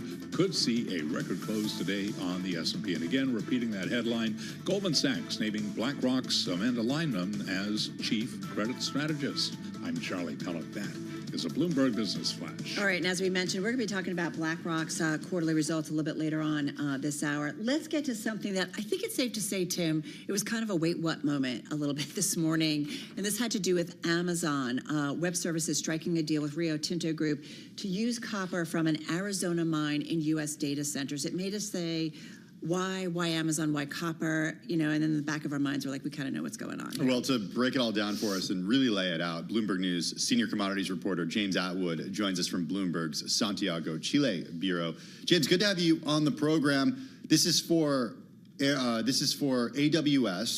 We understand. Well, we don't understand everything about what goes into these data centers, and I think we're understanding more and more thanks to your reporting. But what exactly is Amazon going to be doing with this copper? Well, what we've seen from the statement, and the statement doesn't have a lot of detail, there's no commercial terms there, but they're going to use copper produced by this new technology from a unit of Rio Tinto to in components of US data centers. So obviously it's a cloud-based data and analytics. So copper is used, copper's the wiring metal. It's used in lots of conventional uses in building, construction, plumbing, but it's also a big part of everything from, obviously electricity grids and renewable energy to electric cars And now one of the big new drivers is everything to do with artificial intelligence, including data centers. Yeah, and we've definitely seen, what's interesting, we've been watching what's going on with copper, in the copper trade in terms of the metals market, and we have seen it ease from an all-time high. Markets taking stock of kind of what we've seen as a record rally as of late, and we're just trying to understand speculators versus demand. There are in this story, and we've been talking about some of the demand and draw that's expected on copper specifically longer term. What are we hearing? I think it's S&P, is it S&P Global that came out with some new forecasts? Right. So, I mean, like most assets, you've got the shorter term situation, which is more to do with flows of copper going into the US ahead of possible tariffs, as well as some supply disruptions. But beyond that, underpinning all these fairly bullish forecasts is basically the inability, or the perceived inability, of the supply side to keep up with demand. And part of that demand growth, a big part of the demand growth, is coming from data centers, artificial intelligence infrastructure. And yeah, you referred to S&P Global report. Their numbers have global installed data center capacity increasing by almost fourfold over the next couple of decades. And so that means demand from AI, data centers, and defense spending, I think they group it in as well, will roughly triple. That's demand for copper, roughly triple by 2040. So that's adding 4 million tons of consumption, new consumption to the market. The supply chain side of this for what goes into high tech is not anything new. I mean, we have Apple for years publishing where it gets certain minerals and elements from. I think of Tesla and the cobalt and the lithium refining that Tesla has set up in recent years as an attempt to take over more control. Is that what Amazon is doing right now, or are they still at the point where they're just, okay, we're just buying it directly from this company, we're not taking this into our control at all? Well, no, I think it's right. It's part of a trend, or at least the beginning of a possible trend. You've got, as you say, Amazon coming in basically on an off-take agreement. This production isn't available yet. It's still being developed. They're deploying this industrial scale leaching technology at this particular mine in Arizona. So Amazon has agreed to buy a chunk of that supply, as well as providing support, helping Rio Tinto improve the technology. You mentioned Apple. Apple's come in a similar kind of arrangement, although they put up money, $500 million, to a rare earth magnet project in Texas. That's MP Materials is the company behind that. And then, as you say, Tesla, they've also come in. They've got an offtake agreement, a multi-year sales agreement for lithium at Piedmont Lithium project in North Carolina. So, yeah, you've got the tech companies coming in as off-takers, which is relatively new. Typically, the big off-takers who put up money for these projects are trading houses or other more traditional buyers of these minerals. Hey, James, just 30 seconds here. I mean, to see this, like we said, we woke up and we're like, wait, what's going on here? But it does make sense. We understand what's going on. We understand the AI build out and all that's needed for data centers as well. Does this mean, though, you talked about supply demand metrics, just quickly, maybe in the short term, maybe in the medium term, there is going to be a bit of a shortage when it comes to copper, maybe already, and that is going to put pressure on prices? Yeah, that's right. I mean, how much of it is already factored in, I'm not sure, but certainly if you just look at the demand projections, it's supposed to increase, according to S&P Global anyway, by about 50% from current levels by about 2040. But S&P are predicting that supply will peak in 2030, that unless something changes, unless there are new technologies like the one that Rio Tinto is trying to develop, or unless recycling becomes a bigger deal, or unless many more billions of dollars are invested into new projects, then the supply side won't be able to keep up, and there'll be a gap, basically. Of course, That's hypothetical. Right. If the copper doesn't exist, it can't be consumed. But that's certainly an interesting metric to look at. All right, good stuff. James, thank you so much. James Atwood, Bloomberg News senior commodities reporter, joining us from our Santiago, Chile bureau. All right, we're going to stay on the critical and raw materials grab that's going on around the globe. A couple of things going on, Tim. We have the U.S. convening or planning to convene dozens of foreign officials, really foreign ministers from allied countries next month. They're looking to pursue an agreement designed to help reduce their dependencies on Chinese critical minerals. Yeah, the meeting, people familiar with it say, is slated for February 4th. It's going to be focused on diversifying and fortifying supply chains for critical minerals. It's expected to be hosted by Secretary of State Marco Rubio. The U.S. has also been pressing some EU member states to sign bilateral memoranda of understanding to help reduce reliance on Chinese critical materials. Right. Meantime, you've got silver pulling back from a record high as investors took profits after a blistering rally and as the U.S. refrained from imposing import tariffs on critical minerals. And so just want to mention, should we mention some of these headlines? President Trump. Everything is related. It's like someone's listening to us.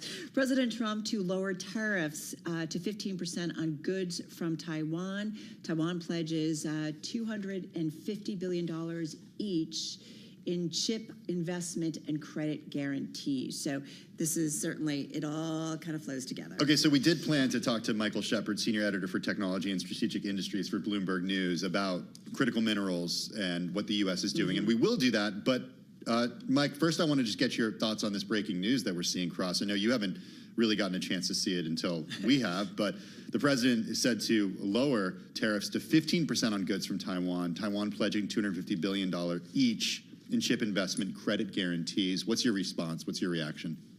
Well, this is a deal that has been taking shape for months between the self-governed island and the United States. It's been a top priority for officials there in Taipei, but also here in Washington, because Taiwan is such a crucial source of the chips that go into artificial intelligence and AI data centers across the U.S. and around the world. And they wanted to make sure they get this locked into place and that they can have some assurance that supply lines to the island are really in a good place, and that the island feels like it is on par with its regional neighbors, Japan and South Korea, which also have been a big source of electronics, including chips, to the U.S., but have already agreed to trade pacts with the Trump administration. Now, under this, we've reported previously that the deal would include, it's not in the White House memo, but we reported earlier this week that the deal would include Taiwan Semiconductor Manufacturing Company agreeing to build as many as 4 additional plants beyond the 6 factories that it has promised to build here in the U.S. Over the next several years, along with 2 packaging facilities. So we're talking about a lot of investment here, Tim, and this is something that officials in Taiwan have been looking for, but it runs the risk, of course, of antagonizing China.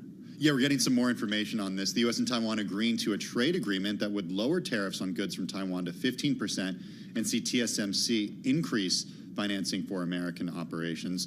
Taiwanese semiconductor companies. Taiwan's tech industry would commit to making at least $250 billion in direct investments to expand semiconductor energy and AI ops in the U.S., and provide Carol an additional $250 billion in credit guarantees. You know, Mike, I wonder, I think about the U.S. and China, man. This is like, frenemies to the, 10th degree or whatever you want to call it.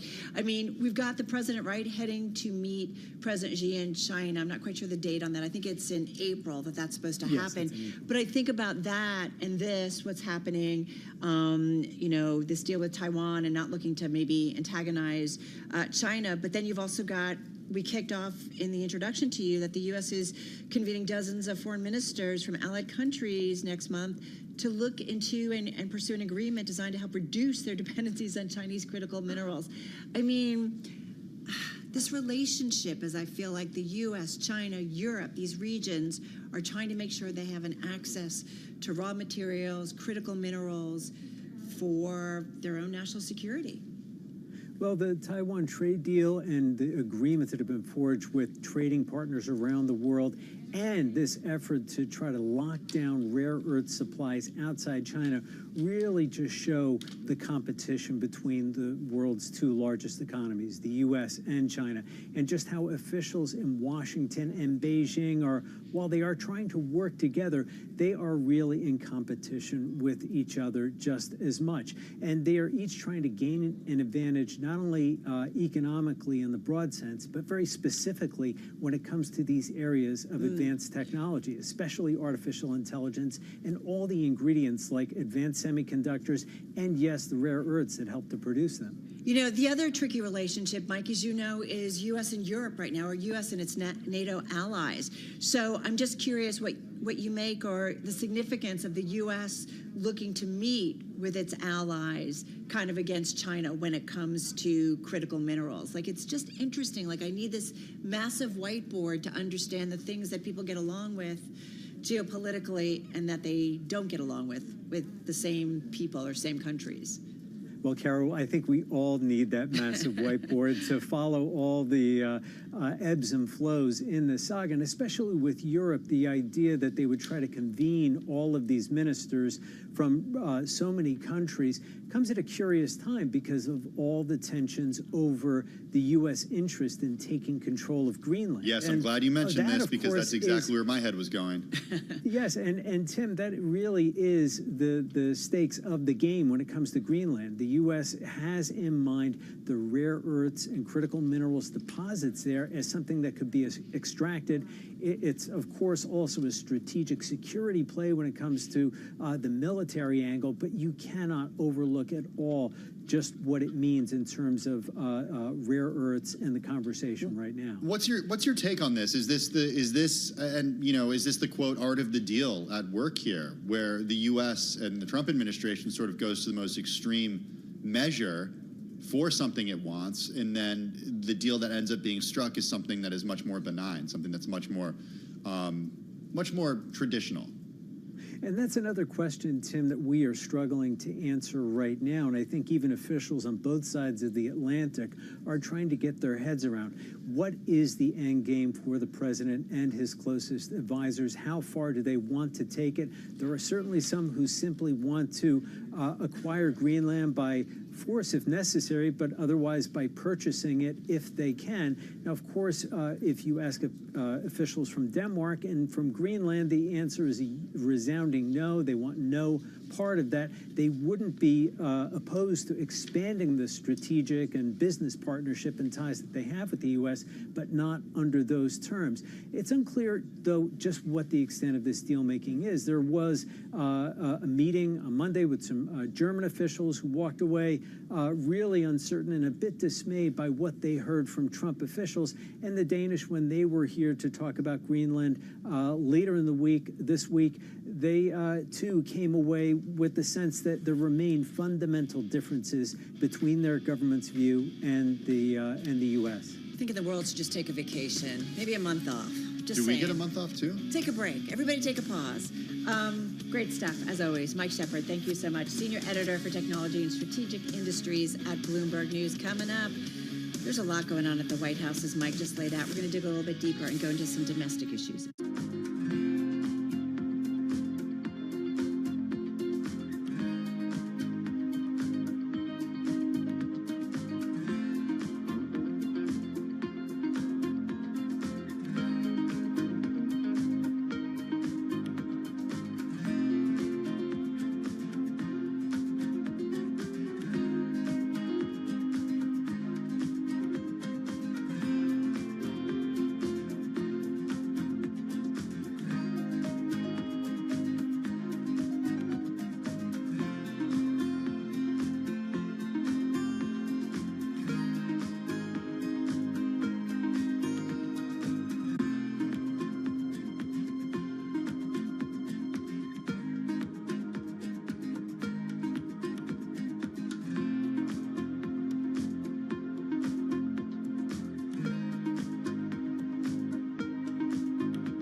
It's 2:21 on Wall Street. We do check markets all day long here at Bloomberg. We have got stocks pushing higher. In fact, very close to our record, 69.67, where the S&P stands right now. The record just 10 points away. Right now, the S&P pushing higher. Tech rally underway with the S&P up 40, up 0.6%. The Dow up 421 now on the Dow, a gain of 0.9%, while the NASDAQ Composite Index up 168 points. For NASDAQ, that is a gain right now of 0.7%.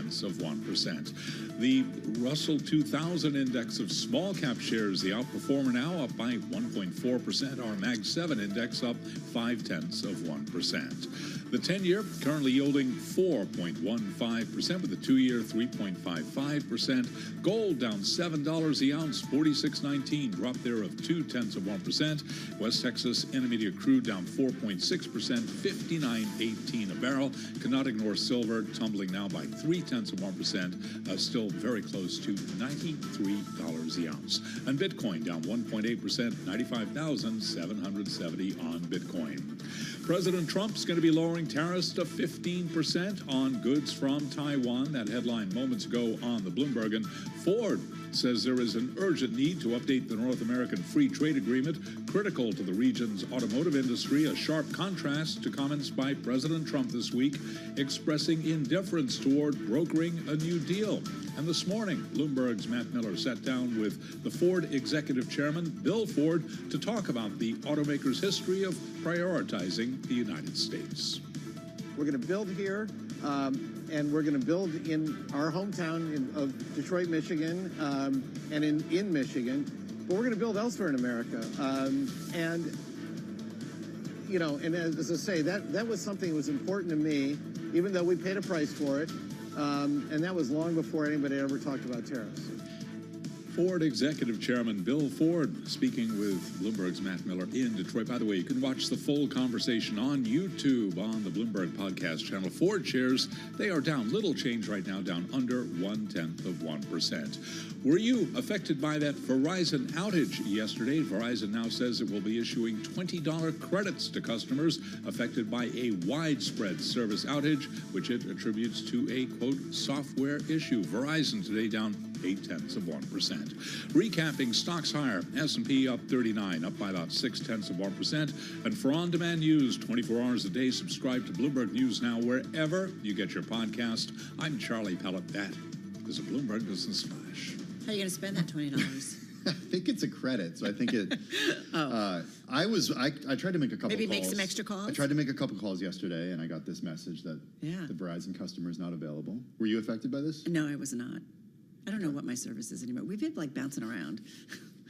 I don't know. Maybe you were just on Wi-Fi the whole time. You didn't leave the building, so you're good. You asked me questions I have no answers for. That's okay. That's okay. A lot of things that we don't have answers for. There's a lot going on in the nation's capital. President Trump threatened to deploy U.S. military forces to Minnesota to quell protests in response to violent encounters involving federal immigration agents. We're talking about ICE agents. This is one of the most read stories on the Bloomberg today. The president also, on another topic, I should say, telling Reuters that he faulted Ukraine's leader Volodymyr Zelensky as the main obstacle to an agreement to end the war that Russia launched against his country. And then we just talked about with Mike Shepard, the pursuit of Greenland. Yeah, there's a lot. And here to help make sense of it all is Bloomberg News White House editor Jordan Fabian. He joins us from Washington, D.C., from the Bloomberg News Bureau there. What would you say is the focus of the White House and the president right now? And look, we're always hearing from politicians they can do two things at once. They can, so-called walk and chew gum at the same time. But what seems to be the focus of the president? Well, this president is an interesting one in that he is less single-minded in that he rolls from kind of one controversy to the next. But hanging over all of the tumult right now is the midterm elections in November. The president is very keen not to lose control of Congress. He himself said if that happens, Democrats can try to impeach him for a third time. So if you look at all the moves he's trying to make, whether it's in Minnesota or overseas, he's certainly trying to essentially assert power and control over perceived enemies in an effort to display that he's still in charge as a lame duck president whose term runs out in just a few years. Jordan, is that what all this foreign policy or foreign, actions outside the United States and focus, whether it's Iran, whether it's the war between Russia and Ukraine, whether it's the Middle East. I mean, is that Venezuela? Is that what this is all about? To show the power of the U.S., the power of the presidential office, the power of President Trump's presidential office ahead of midterms? It's power and leverage. He doesn't believe in the post-World War II order that the U.S. helped underwrite, that relied on multinational institutions and not launching wars of aggression and attacks on sovereign countries. He's saying that the U.S. is an unrivaled superpower and should act like it, especially in the Western Hemisphere, where you saw him strike Venezuela, take out Nicolas Maduro from power, and also try to make this grab on Greenland. He's saying essentially, we're going to take these places for the resources and the materials that we need and try and stop us. Well, it's interesting that we're talking Greenland here and we're talking impeachment because Representative Don Bacon, he's a Republican of Nebraska. He was out earlier this week, and I'm reading from USA Today right now. He told the Omaha World Herald that the president's approach to Greenland is, quote, utter buffoonery. And he said, if he went through with the threats, I think it would be the end of his presidency. So the president making comments that he's concerned if Democrats get control, then he could be impeached. But Republicans aren't necessarily on board with everything this president is doing right now. Yeah, you're right, Tim. It's a very notable trend is that the president entered office with essentially unquestioned power and control over the Republican-held Congress, where he saw little resistance, whether it was to his tariffs or his effort to steamroll through that one big beautiful bill last year. This year, it's a different story. You're seeing Republicans hold up opposition to him on the Epstein files, on this Greenland threat, on the war powers resolution that we saw sink narrowly in the Senate with regard to Venezuela, but something that wouldn't have necessarily gone that far in a Republican-controlled Congress last year. And so, I think Republicans are thinking about their own reelection races. They see this president losing popularity among the public, according to polls, and they're trying to insulate themselves from all the chaos and the damage that he's wrought. Jordan, what happened to the affordability focus, it felt like, at the end of last year that we started to hear from the White House? Yeah, that's interesting, Carol, because affordability is so intrinsically linked to Republican success in the midterm, and yet the president seems to struggle to stay focused on that issue. He doesn't seem to find it as interesting as things like these foreign adventures in Greenland and Venezuela, Iran, Ukraine, and also renovation projects of the White House, from the East Wing to his effort to gain control over Washington, D.C.'s municipal golf courses. All these things have caught Trump's eye more than this affordability push. So you've seen him do some speeches here and there. He's gone to Pennsylvania, North Carolina, Detroit just this week, but it's not the consistent focus of his message. Well, and that brings me to another question that Tim and I have been thinking a lot about. What is not getting attention, not in the headlines, but should be perhaps, and that is super important. And it brings us to what's going on in Minnesota. And certainly in the headlines, but I'm just thinking it's a lot every day if you look at what comes out from the White House, the president specifically, when it comes to social media. And certainly this was part it's like the whole of idea kind of the early dump. Quote unquote flooding the zone. Exactly. What we saw from Steve Bannon in the first Trump administration. Exactly. Yeah, it certainly is part and parcel of that, and it is a continuation of his effort to assert control over Democratic states and cities. And I think people like Steve Bannon would relish in the imagery that we're seeing of federal agents clashing on the street with protesters to try and depict Trump's opposition as this extreme left-wing presence. But obviously the shooting that was involved the local resident there, the U.S. citizen woman last week, the shooting last night, it's an interesting dynamic because that played for Trump in the 2024 midterms, but now he's in charge, and all these images of chaos on American streets are happening with him as president. And so, and Americans don't seem to be seeing it the same way that they did last year when they voted Joe Biden out of office. But that is what's interesting is I think, ultimately you do have a president who says what he thinks is right, and sometimes follows through with an executive order or some kind of policy. But we've seen him soften. We saw it with the tariffs, right? And when the markets came undone, he rolled back, and we continue to see more negotiations that are easier, if you will, on other countries and certainly for the U.S. economy. But I do wonder with this issue, why does he necessarily, I think he keeps kind of escalating the military presence in Minnesota. Why does he feel that this is what Americans want? Is it what Americans want?